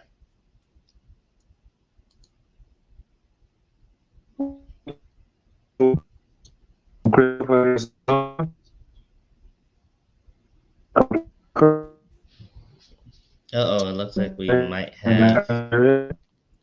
Chief, you got to refresh, Yeah. All right, let's move on to Dr. Rudolph Brooklyn. Yeah. Go ahead, sir. Bobby, thank you. Can you guys hear me? Loud and clear. God. Can you hear me at all? Hear me? No, yeah, you got some echo coming from. Yes. Let's see. Are you still hearing echoes? Let's try something else. No, but I think it's good enough. Okay. Let's try something else. Yeah. How's that? Is it still the same? Yeah, I think it's better. Okay. If it's echoing though, it shouldn't be from my end because I made sure all my gadgets were off, and it's only this one laptop, so I'm not sure from the control center. I'm not sure. It's okay. It's okay. I think Mr. Chris is born before computer. He catches some difficulty in coming on. And if everybody else will mute other than the host, that will help too. I don't know, but from my end, everything's pretty quiet. Please tell me if it is okay from our end. Let me mute. All right. So how does that sound? It's good. Go ahead, sir. It's good enough. All right. So good afternoon from LIB, Magdalene. Big ups to you for hosting, Bobby, of course. Chris, thank you guys for the show. The young lady there who I don't know yet in the studio. Good to see you. And the gentleman who I missed, but I just got his comments on the tail end. It's good to join you today and say a little something about this very big thing that we're undertaking called economic development. So I don't know if this is supposed to be an intro or I get right into it. It's an intro. It's an intro. Give us a little background of yourself and whatnot, and then we'll come back. Well, I'm Rudolph Ropley. I moved home recently. I had the privilege to design and develop the first doctoral program for Liberia. So the program starts this week at Cuttington University. So I currently serve Cuttington as the vice president for the graduate school. But my background is finance and economic development. So that's not only my interest, but that's where I do a lot of my teachings and traveling, talking about leadership development, economic empowerment. So I'm here. The Impact Institute is a nonprofit that I founded 3 years ago while I was in the U.S. and it now is incorporated and just opened a center here in Liberia across from the Baptist Seminary on the famous Forky Clone Road. So you're in Liberia, you know where that road is. That's President George Weah Church Road. So the Impact Center is the second building right on Forky Clone Road. And it's good to be with you. The Impact offers training, community-based training, economic empowerment, leadership development. We train over 820 persons in Nukuta and West Point. training them in sustainable development, small business development, and those kinds of things.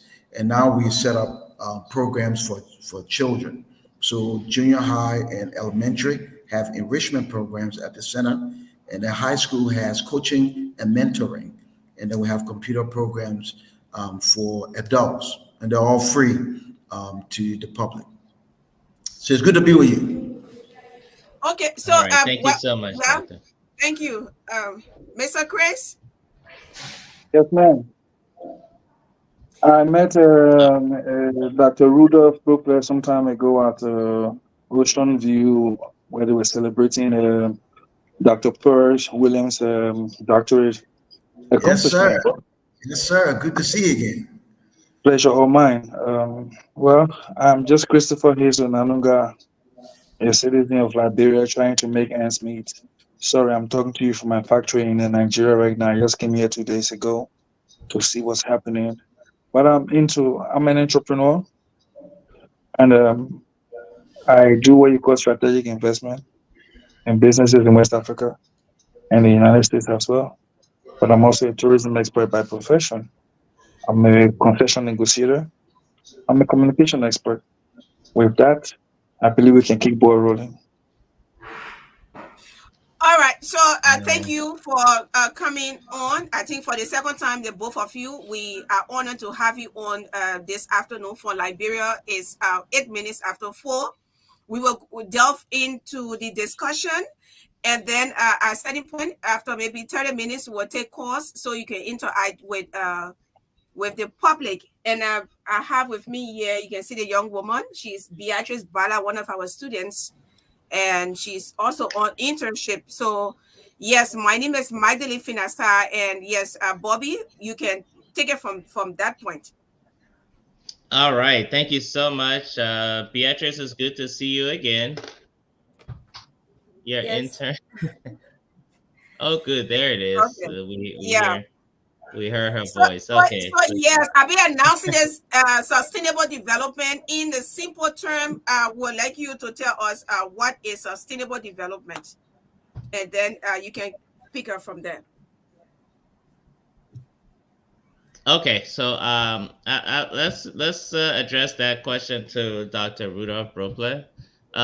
In your view, sir, what is sustainable development? The layman out there is hearing this term over and over again. What is it in basic terms? All right, so I'm gonna define it in simple terms. No pun intended. Okay, but sustainable development is development that can be sustained. Okay, and development that can be sustained is always supported by infrastructure. Okay, so it's infrastructure that is the foundation upon which we build sustainable development. So I like the topic, but I would turn it around a little bit, because it's sustainable development is the goal. So we get to it as we invest in different things, particularly infrastructure. So there's two levels to create sustainable development: on the micro level, the smaller pieces of the economy, and on the macro level, which is economy-wide. But simply put, sustainable development is development that we sustain. In other words, it's not fly by night. It's here, and we build capacity around it to sustain it, so we can keep doing it. Okay, so if we start a commercial boom, right, in that whole Grand Jita, Lofa, Sino belt, for example. So a sustainable development be something that we start and we can sustain. So for example, this is a simple illustration. How do you sustain that? You have good paved roads on that belt, right? So people who set up shop, whether it's with a market or big restaurant or a guest house, that particular business can be sustained. One, because the roads are passable, can get to it. But two, people have things to do there. So they can pass that way, they can go to Tottenham University and come back. So then that particular commercial boom is sustained. And that's how you build healthy economic communities, infrastructure. And my hope is that this government will not shortchange that, but will prioritize that roads and communication infrastructure, running water, electricity will not be put on the back burner. Those things you got to invest in them, and the investment not just money. It is competent people. It is prioritization of some of those things. Those things will lead to sustainable development. Okay. Bobby, you are Amen. muted. Yes, I am indeed. Okay. All Being right. muted is not sustainable, so I won't do it again. But Yeah, yeah, let's move on to Mr. Chris Hayes Ononuga. Um, Sir, in terms of sustainable development, I just pull up a definition here. It says sustainable development is development that meets the needs of the present without compromising the ability of future generations to meet their needs or their own needs. Okay. And you're a tourism expert. Um, how does sustainable development work in the sphere of tourism, in your opinion? Okay, first of all, you need to understand that the word sustainable simply means continuous. Okay. And for anything to be consistently continuous, it means that you must have built human capacity to sustain whatever development that takes place. But the development that takes place must affect the social compass of the populace for which it's taking place in. And I'm glad that the blueprint mentioned water, electricity, and the rest, shelter, healthcare, and the rest.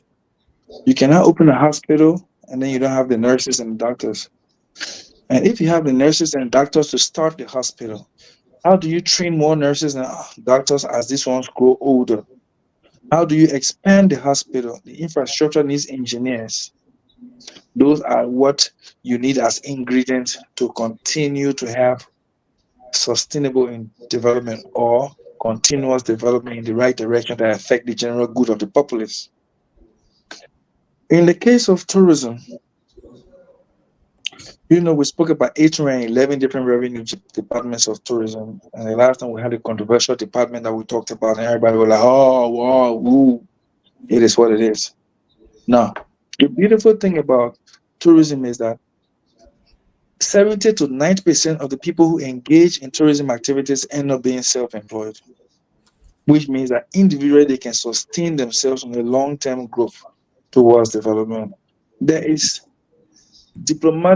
tourism diplomacy and there's tourism development.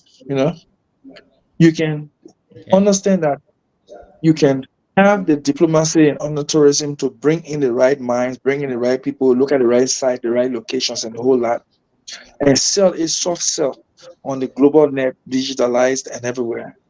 But what are those things that will keep you going when you have developed tourism? You want to make use of our bushes, the beads that falls from the trees, the glass bottles that break on the floor. Who gathers them to make beads? One of the things is take seashells and clean them and polish them. You want to be able to deal with those things that make the tourists continue to come in. You want to maybe make Liberia a visa-free country for core countries that have wealth and the people are bored of the countries and they want to visit. Or you want to have reciprocity to make sure that instead of us getting 1 year visas from embassies, we can get 5 years by giving those countries 5 years too. Because it's what you give, that's what they give you back. So what are those mechanisms or pillars you put in place that will attract tourism, a large fold, and will leave the forex behind? It is this forex that we use to build vocational institutions that will help us train carpenters, masons, painters, electricians, plumbers, to keep our our construction sector active. What are those nursing schools that we established that produce the number of nurses that we need in the country to fill the hospitals?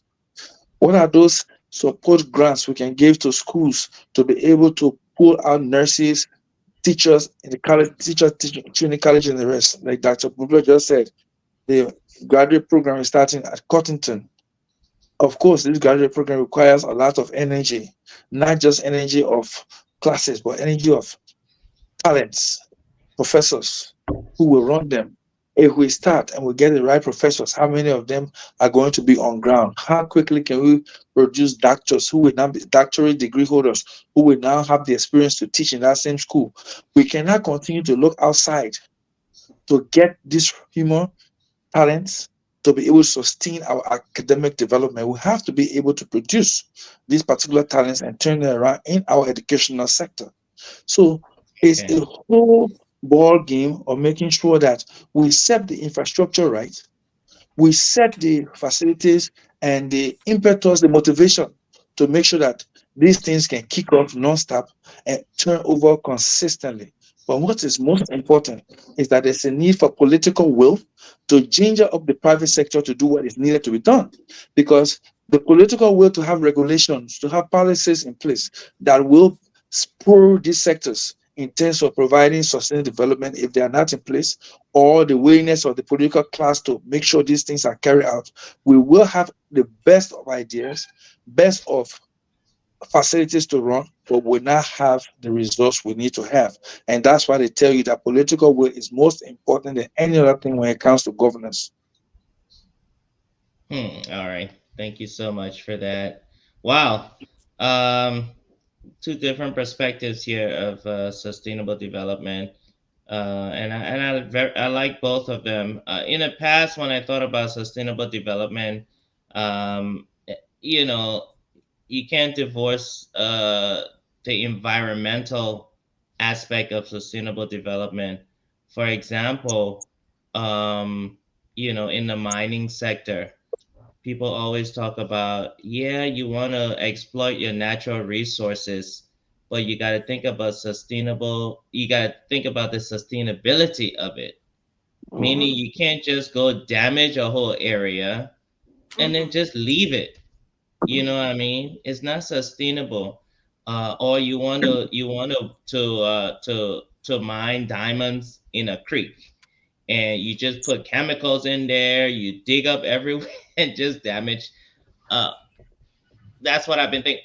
My question is, and I don't know if Dr. Brobla is still there. Um, how is Liberia progressing right now with sustainability, Dr. Brobla? I mean, since you've been going home and since or what are some of the key areas that we really need to work on?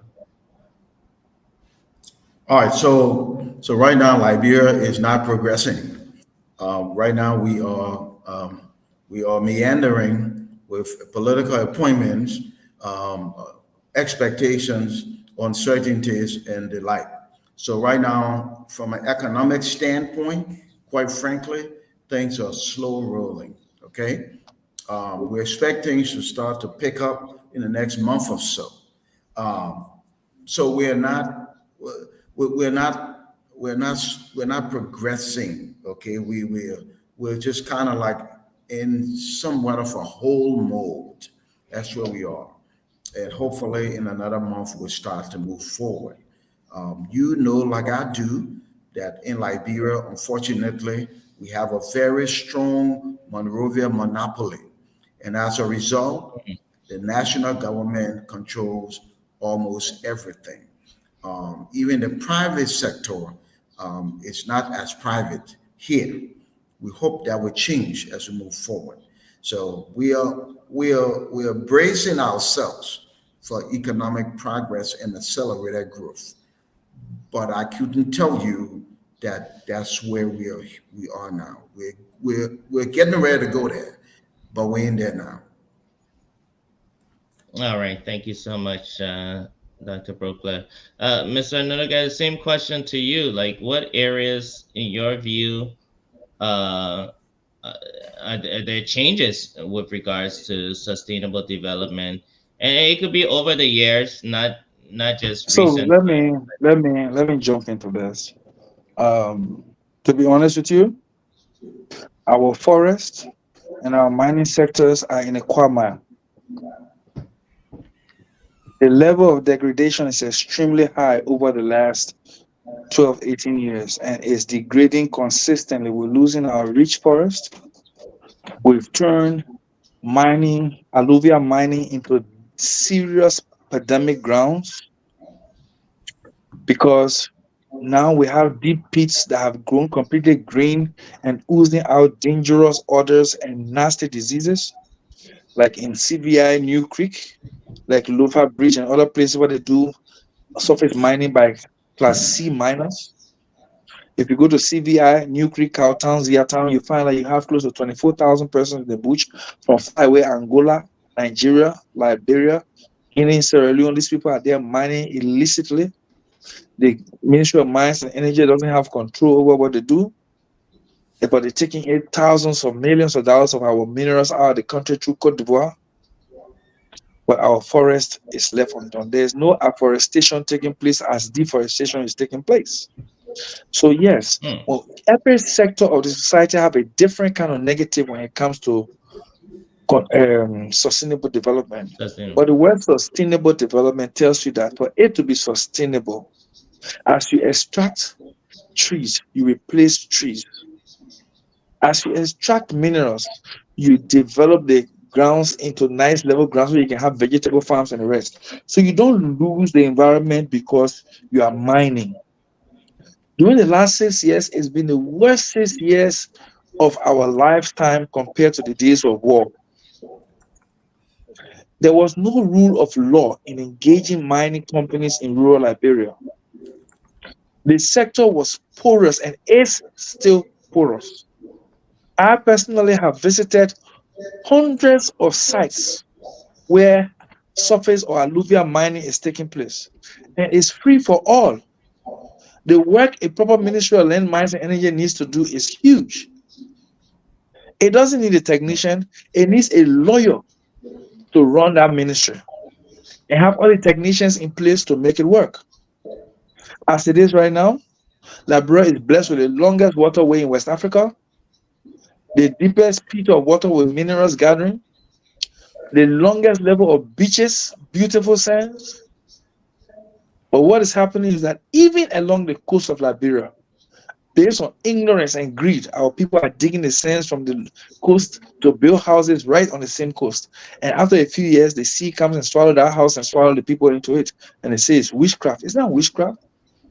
It's the will of the government, not to have political will, to educate the people and put measures in place to get the people away from the coast, from trying to do what they thought is in their own favor, for creating more havoc for them and the society. Don't forget, the ocean is a jealous host. Whatever you take from him, he goes and collects it right back. So sustainable development in itself, when it is used, it means that all necessary pros and cons have been put in place to make sure it works. Wow. So we are in a quagmire, in a nasty situation. Okay, let's go to the youth for a second. We have Beatrice Bala in the studio there. I mean, you've been following the conversation. Do you have anything to say with regards to sustainable development, or any questions for the? If you have a question for the guest, that's fine. You got a question?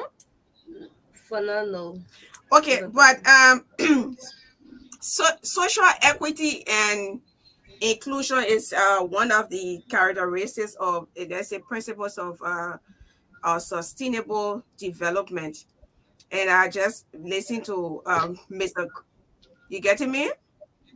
We hear you. Yes.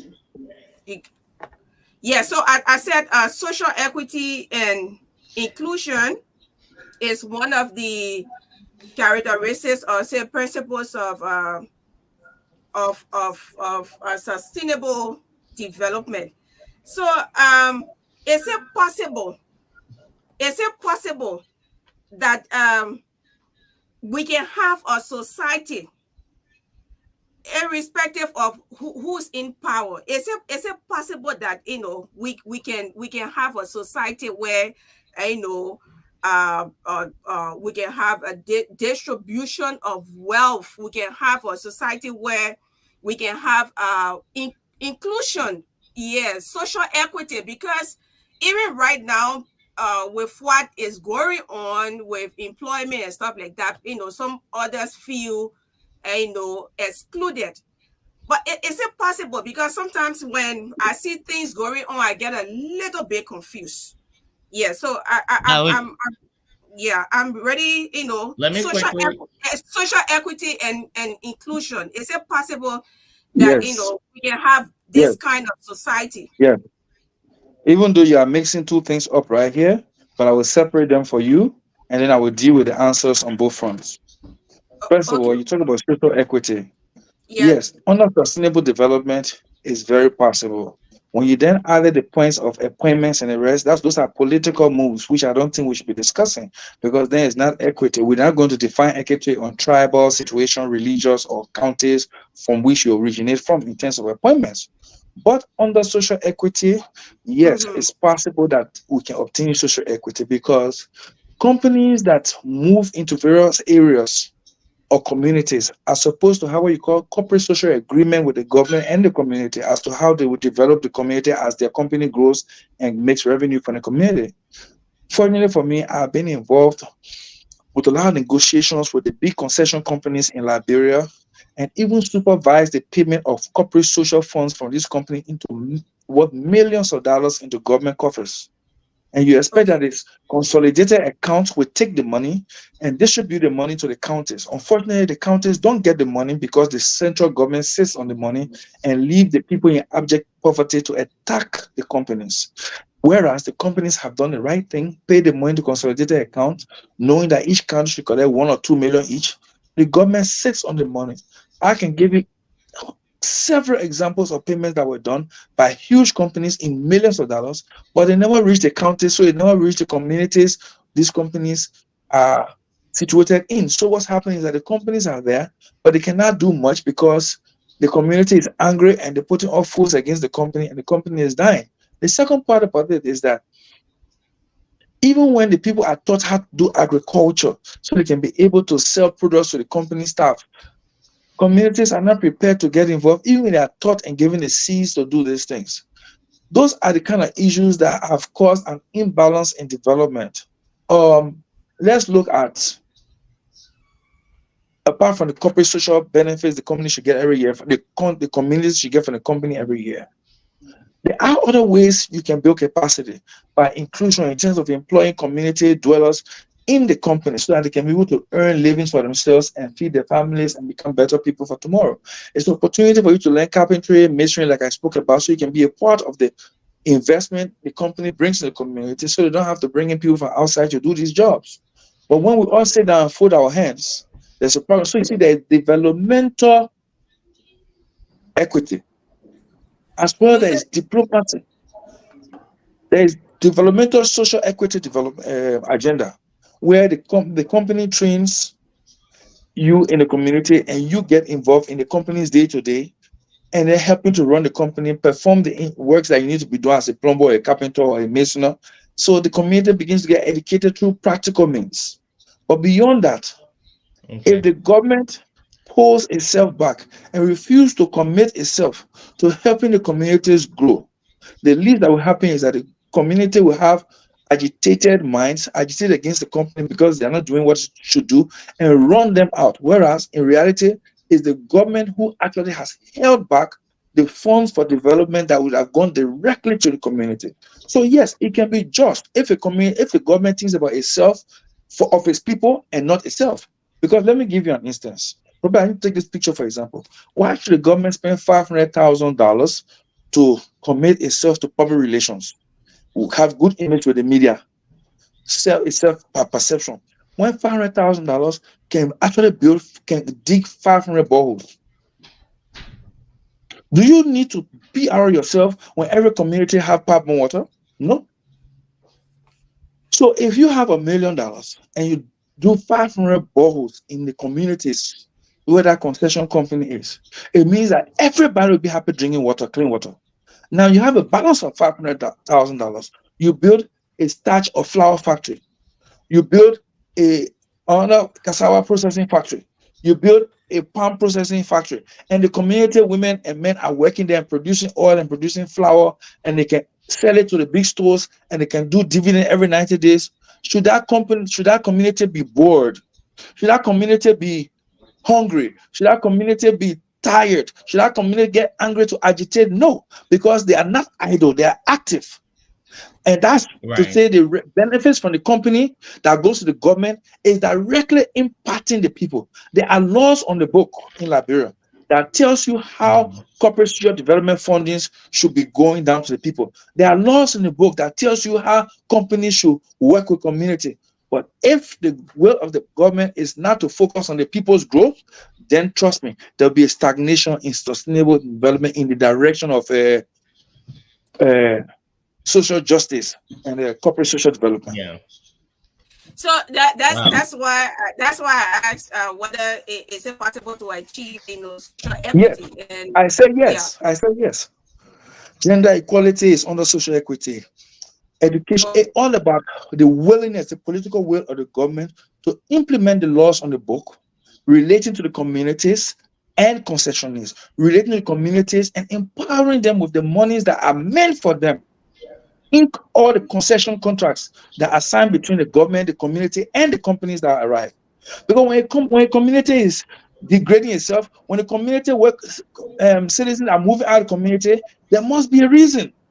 You can't have a $2.6 billion company in your community and all of you are hungry. You can't even get light. It means the problem is not with the company. Check the government. The problem is with the government. All right. So, Magdalene, I would like to jump in if I could. Yeah, please, sir. Go ahead, sir. So Chris, thank you for enumerating those things very well. You articulated very well. I said at the beginning, and I want to re-emphasize now, that if you don't build a good foundation, we will be on upper level of frustration. That's what we're doing in Liberia. What Chris enumerated out, what I call it the upper level of frustration. We have a nationalized system, and the hard work for Joe Burker government will be to do some courageous leadership and try to create some different structures, because the economists will tell you that you need a particular model for growth. In Monrovia, when you listen to Chris well, and I am from Grand Bassa, and we saw this too many times, when people come to Liberia, they come to Monrovia. The Monrovia monopoly negotiate with those contracts, that $2.6 billion example he's giving. They do it outside of the involvement of the local people. You understand me? So when people come to our counties, first, they don't even care too much about the local people because they are beholden to the Monrovia monopoly. Okay, so the superintendent, all those administrative overseers have really no clout. The second part is, even when we introduce the social responsibility fund and all those things, the money goes to Monrovia first, okay? And then the legislative caucuses got involved. Legislators are not administrators, but they got involved. Then when the money trickles back, sometimes it does, other times not in the amounts that were designated, because people in Monrovia who control it redesignate. So how do you resolve that? This government, I think, needs to start by dealing with the hard things first, and that is creating a better structure. We have to have autonomy and some authority at the local level. Local people. Decentralization needs to take place. Local people have to be involved with conversation. That's how it's done where Bobby is sitting. That's why Atlanta is one of the greatest cities in the world. Because when you go to Atlanta, you don't start with the president of Washington, D.C., you start with the mayor of Atlanta. And the people there will be involved in the conversation and what's best for the community. So the point that was made about employment is very germane. If you come to Grand Bassa, look for people in Grand Bassa to employ. Don't bring a bunch of people from different places, because the local people need jobs. So until we do the hard work of restructuring, we will be on this upper level of frustration, and when the foundation is bad, the building always collapses. So let's start to do the hard work.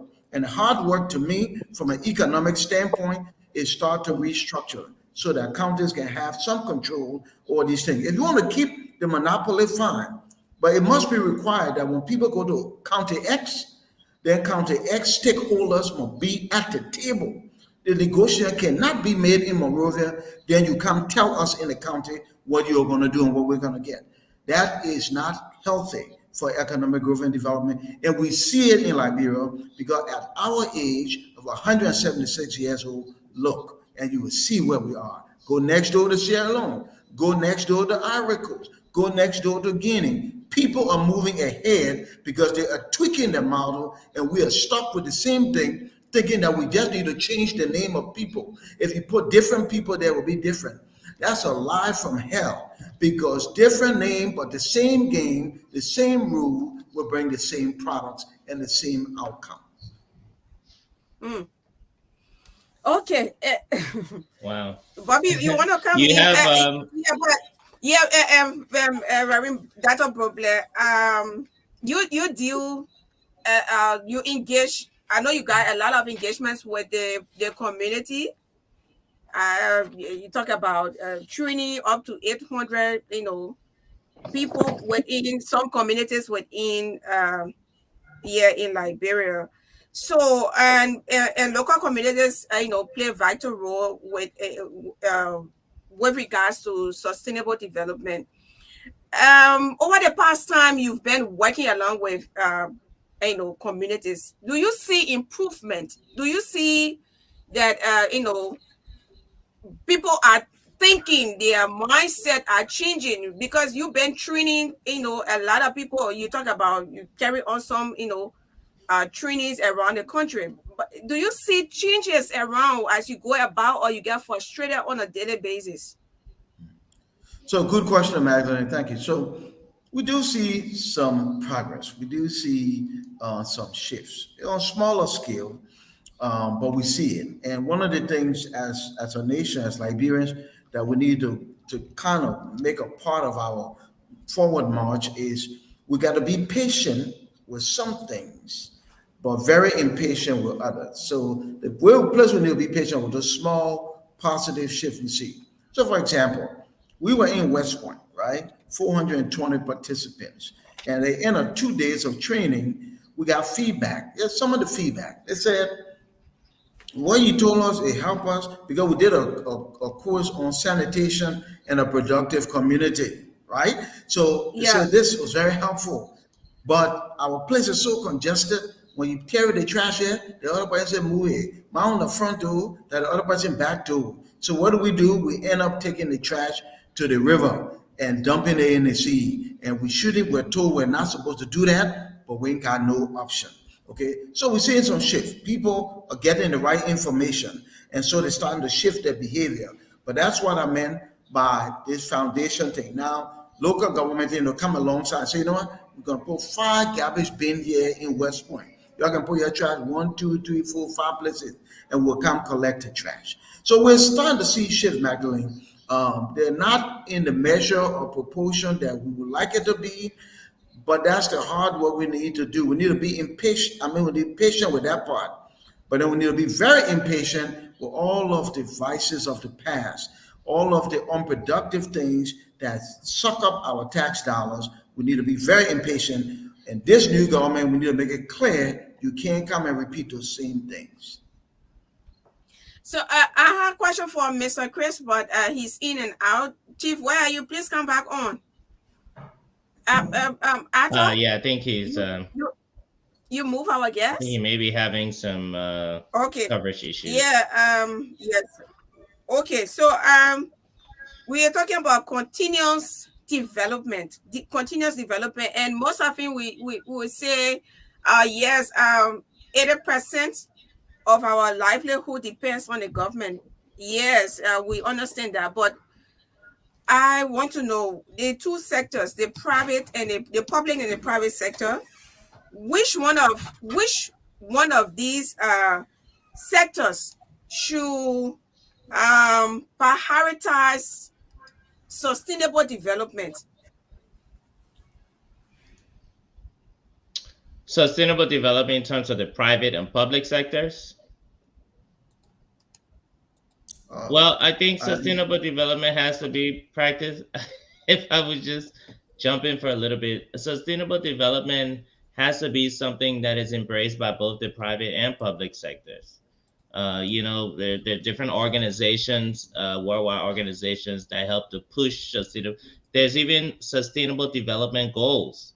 So, Yeah. these organizations, they create policy, but then they come to the country, and it's these local nonprofit organizations, schools, and different agencies that help to implement it and take it down to everybody, to the micro level. But I'll let Dr. Brooklyn chime in there. So no, so Bobby, I totally agree with you. Sustainable development not only should be embraced by the public and the private sector, but it should be practiced. So when government make investments, she should make it with the hope and the understanding that it will be sustained, right? So that you don't keep putting money into the same thing repeatedly. So I agree with you. I do want to say this to Magdalene. You probably were quoting somebody just now. I don't know if it was Chris or somebody, and you said 80% of the livelihood of Liberians depend on the government. That is actually not correct. The average Liberian go about his or her life every day without the government at all. In fact, the government does not affect the life of most Liberians. Okay, Liberians get up in the morning. They don't have electricity. They don't have running water. They don't have a sanitation system. Open defecation is still happening. They go on the street. They go to hustle. So there's no capacity building. This is not a place where we have a lot of social services and income security programs. So the average Dakwa Mapu does not does not need government to do anything as it is. It should change, and we hope it's going to change. But I'm just trying to let you know. Public safety. I was driving home the other day. I saw two young men fighting and throwing stones, and everybody standing around. And I was stuck in the traffic, and I was so frustrated. I'm like, you want to tell me they're not going to help? Next thing you know, one man got slammed in his head, busted his head open, and I don't know what happened. They put him in my kicker and carry him. So here's the point I want to make. So yeah, was something happening about 15 minutes. There's now one police. Where are our police? They are all in convoys almost. Everybody in Liberia, you know this, Magdalene, everybody in Liberia now got a convoy. So public safety is sacrificed. So the average Liberian, their life go about from morning to evening with our government. So the government doesn't even affect the lives of other Liberian. And we have to change that. So that 80% thing depends. Maybe the one that they say No, 80%. no, let me explain what I'm actually talking about. Okay. Is 80% approximately of our livelihood. I'm how you call it? Let me put it this way: 80% of our livelihood should depend, or if the government should provide at least 80% of our livelihood. That means the leaders we elect, our leaders we elect, make decisions on behalf of us. So everyone can go to the House, to the legislature. Everyone cannot go to the executive mansion. So we choose a president, and we choose, members of the legislature as well as other officials of government. And then they make decisions on our behalf. So when it comes to our livelihood, I think 80% should depend, we look up to them for at least 80% of our livelihood. They should provide, at least 80% of how we feel in this country, our livelihood and everything, it should be coming from them. But Okay. now, from the look of things, it's like for the past time, I don't want to mention any year, but it seems like it keeps reducing, because what we're supposed to see, our basic social services, we are not benefiting. The woman in the rural community, our people there over there, no roads, no electricity, no better healthcare, and so we cannot say 80% of our livelihood depends. Right now everything is moving on correct, but at least the government should be able to provide that for us. Okay, so thank you for clarifying that, Magdalene. So you're right, and again, I will not put a percentage to it, but the government's policy should affect all of our life. In fact, government role is to create an enabling environment so all Liberians can do their best. So I agree with you. And the truth is, most of our nation's resources are in the public sector. And the public sector, that's government. So government role is to create an enabling environment, shelter, public safety, electricity, water, those things, paved roads. So you're right. So their action should affect are a huge part of our lives because they create the environment. And when they don't do the right things, then it adversely affects us. So I agree with you on that. And we hope that Okay. will shift. Yes. Okay. Bobby? Yeah, so Yes, still thank you on very much for sustainable that. development. Yes, do we it's 11:45 here, so I guess it's about 4:45, Yeah, 4:47 rather. Do we have yeah, callers it's trying to get in? 4:47. Yeah, we are about to take course. It's 4:47. We are about to take course. Yes, so let's take course. All right. Let's interact with the public. Yes, let's interact with the Okay. public. We're discussing sustainable development, and yes, sustainable development. Yes, in your call to 0777 25 38 19. 0777 25 38 19. Growing the economy through sustainable development. So this word called sustainable development means continuous development. Continuous development. Yeah, it also mean a development that we can keep.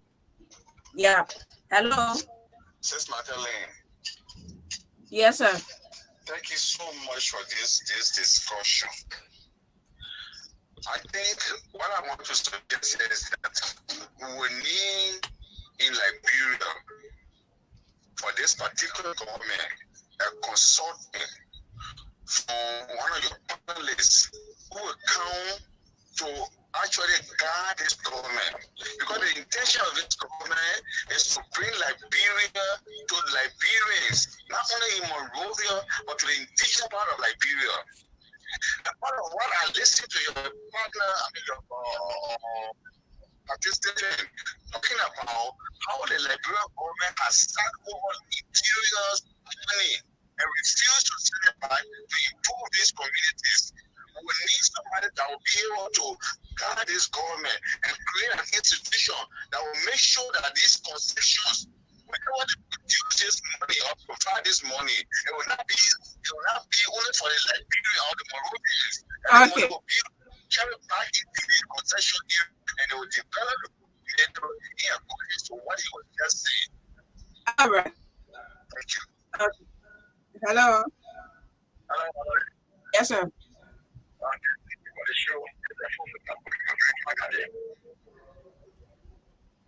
Listen to you carefully, and we are still cash.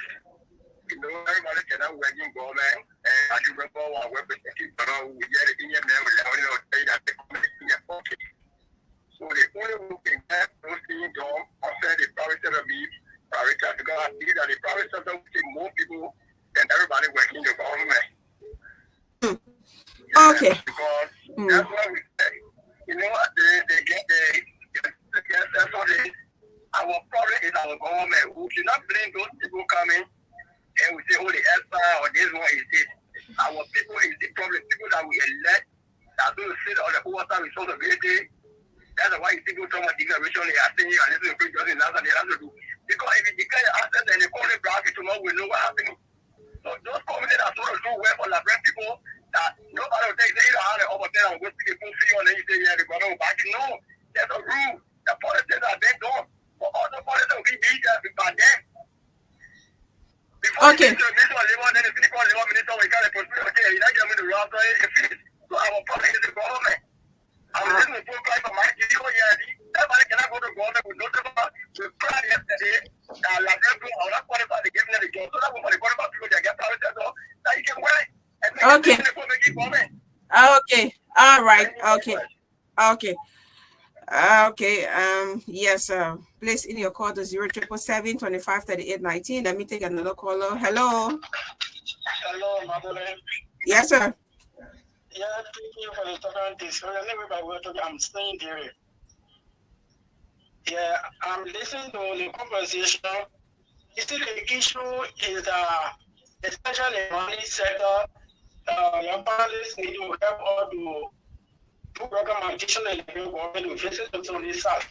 near all the money area where the Chinese are occupying the country, it's land of complaint.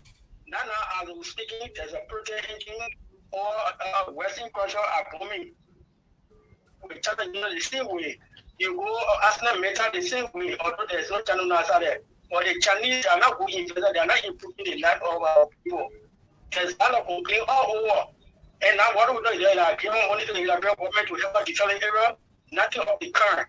How will you be extracting millions of dollars or minerals? You cannot settle. I call the area you're taking the mineral from. I am the people continue to cry. So there's a recommendation so you help us to talk to the central government to visit this and how to help the people that are there. Thank you. Okay. Yes. Yeah, we'll take more calls. 0777 25 38 19. 0777 25 38 19. You're placing your call. Yes, 12 missed calls. Yeah, your call now. Yeah. Okay, 0777 25 38 19. We'll soon be going back to our guests. Hello. Hello. Yes, sir.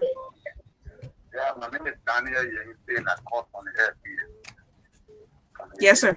Yeah, we thank you all the thank you. Campaign and we will recommend our government to look into the manifest that they got the freedom college there. That a concession was especially for in the money area, but well from the north up on the Roman Colonial year where the Chinese had that their base at the manifest, but it's always the north. So when the government is very focused in China, like friendship, they should put it aside and do the raffle thing. I would benefit the city. We can go take our resources. Like therefore, the people from I think China, on the Mama River, where they are that, yeah. And then what we call last the federal government, there was a money paid to settle who employees. Government never settled them, government wrong. Now the government want to take this to some money and start or the citizens say with their kids and the most especially the two government to do it before you start taking to this, you have to settle them. Okay, thanks for placing in your call. Yeah. Oh my God. Hello. Good evening. Yes, sir. Yeah, I've heard about it. Just hold on a little bit. Are you guys getting the callers? Dan, yes. Are you getting the callers? Bobby? Yes, we're getting them. Okay. Yeah, after you can go on, Chief. Yeah, sir, after Balayan, calling from Kakata, children. Magdalene, Chris, I just called to tell you guys thank you and the studio discussions, thank you. The issue of Liberia, the problem of Liberia will never finish. We just need to pray God for this election. Honestly, the problem of Liberia is not in any individual president, it's Liberia themselves. That's why I just called to make my opinion on the show. Thank you so much. Okay, thank you so much for placing your call as well. Hello. Yes, sir. Hello? Yeah, go on, please. Yeah, thank you for this nice topic this afternoon. It's happening right in Congress here, China Young, as my brother was seeing the oracle. People, for example, we have been marginalized in this former district. China Young, what all y'all say is true. We have no like here, the public relations officer that here, when you say the PRO, they are doing nothing for this former district here. We are praying for that. The new representative that we have here, you'll do things better for us. But we the you say who called us a PRO? You said somebody called us a PRO? Did I get it clear? Public relations officer. Yeah, I said who are you talking about? One person. Okay. Yeah, you're worried. These are the folks who will talk for. We the citizens are here. When somewhere, You call the public relations officer. Yeah, I know what is PRO. You say what you want him to do. Oh, to speak on behalf of we the citizens are here for the company. You don't want to hear to district. It's not going to say. But do you have a superintendent? Do you have a lawmaker?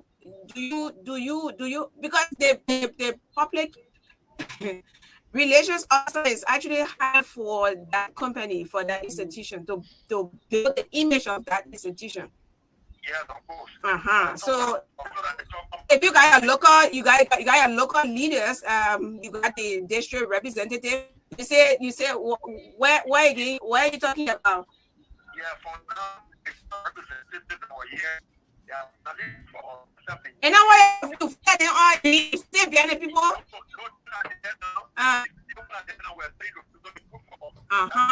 So you're engaging here.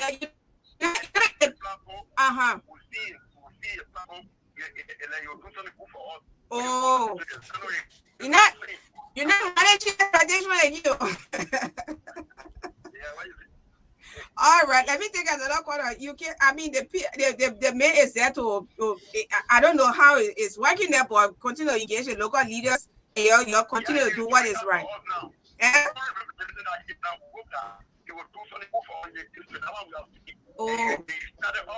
Oh, okay. All right. So that's a good one. And where is that? Who's your lawmaker?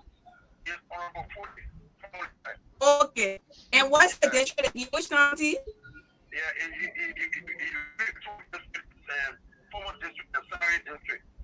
Which? Okay. All right. All right. Thank you. Okay. All right. Sanoye, right? Yeah. That won't make me the hear myself. That won't make me the hear myself. I come here find you. How you doing? Please, Magdalene, don't tell me. All right. Move away from your monitor. Off completely. Yeah, go on, Chief. Well, Magdalene, thank you very much for this show. I enjoyed it too. Now we're talking about sustainable development project. Now it's considered to be one can be sustainable. Let us say I require to be the first priority of the nation to sustain themselves. Because we depend on offering exploitation of food before we can survive. Then we cannot consider ourselves to be independent nation where we cannot able to sustain ourselves. The government cannot able to control all facilities. The government can protect all facilities. The only way out is to take agriculture to be the first priority on the day. Of course, you can be self-employed with culture and you can get people and people who working for government.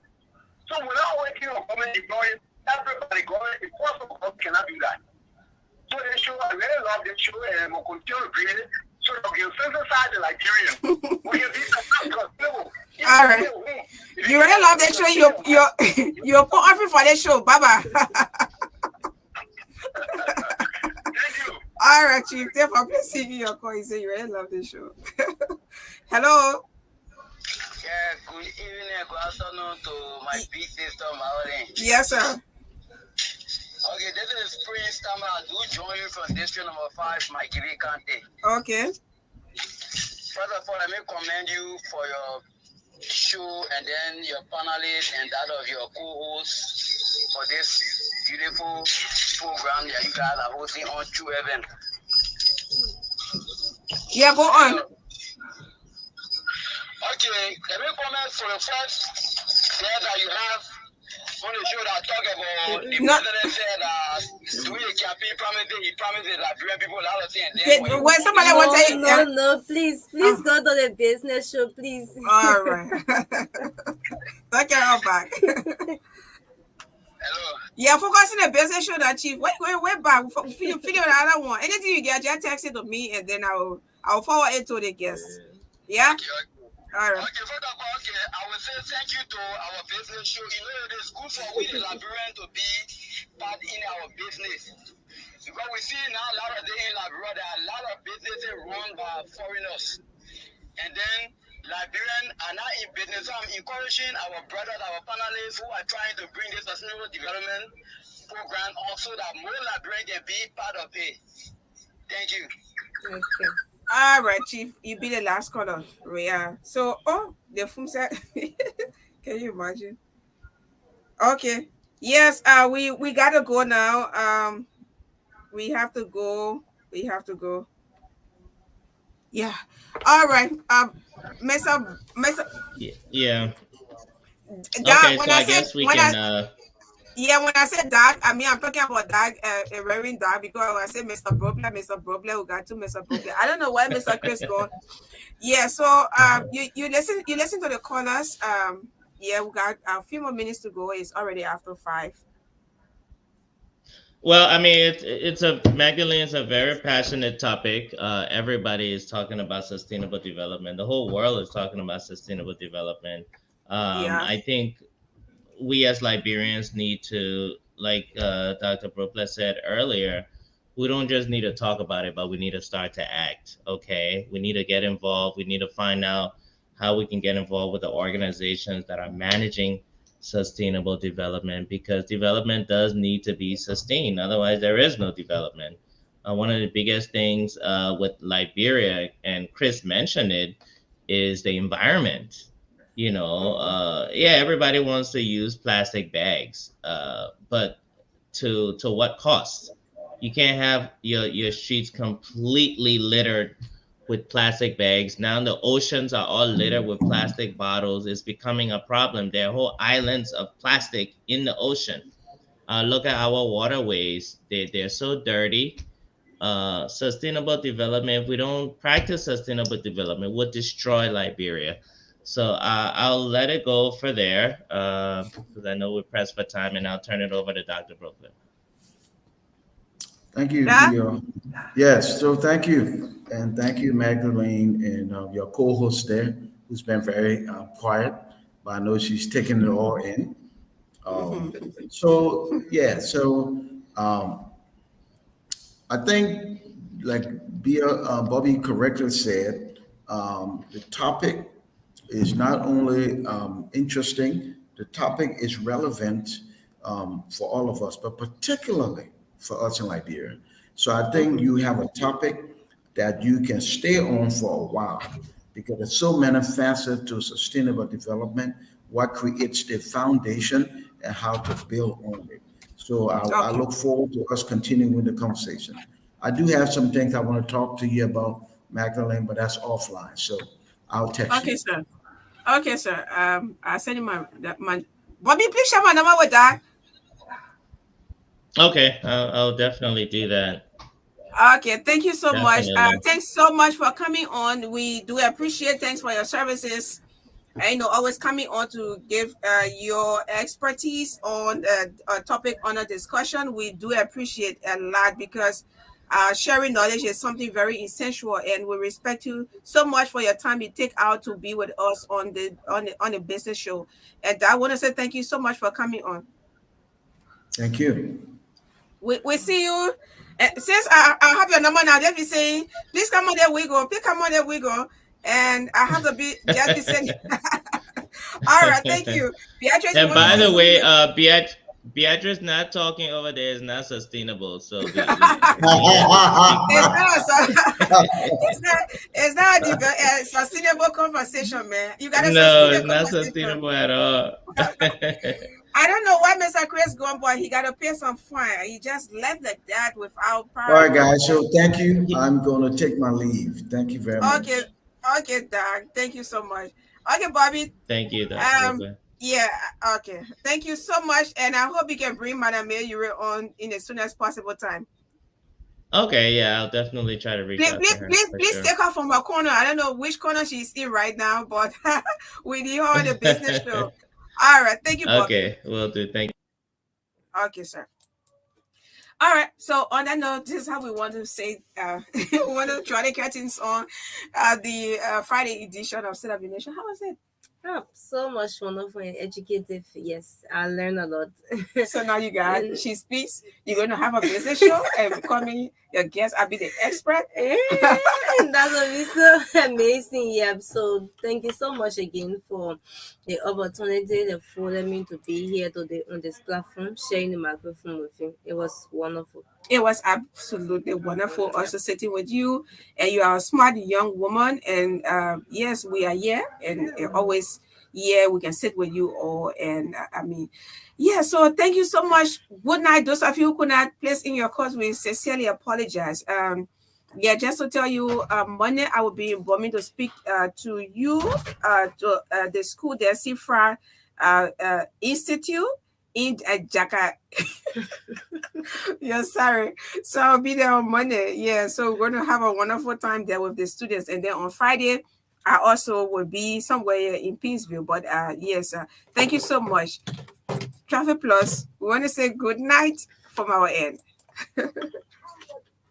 We will be able to speed up that day. We're not of God's children, black men and white men, Jews and Gentiles. Protestants and Catholics will be able to join hands and sing in the words of the old Negro spiritual.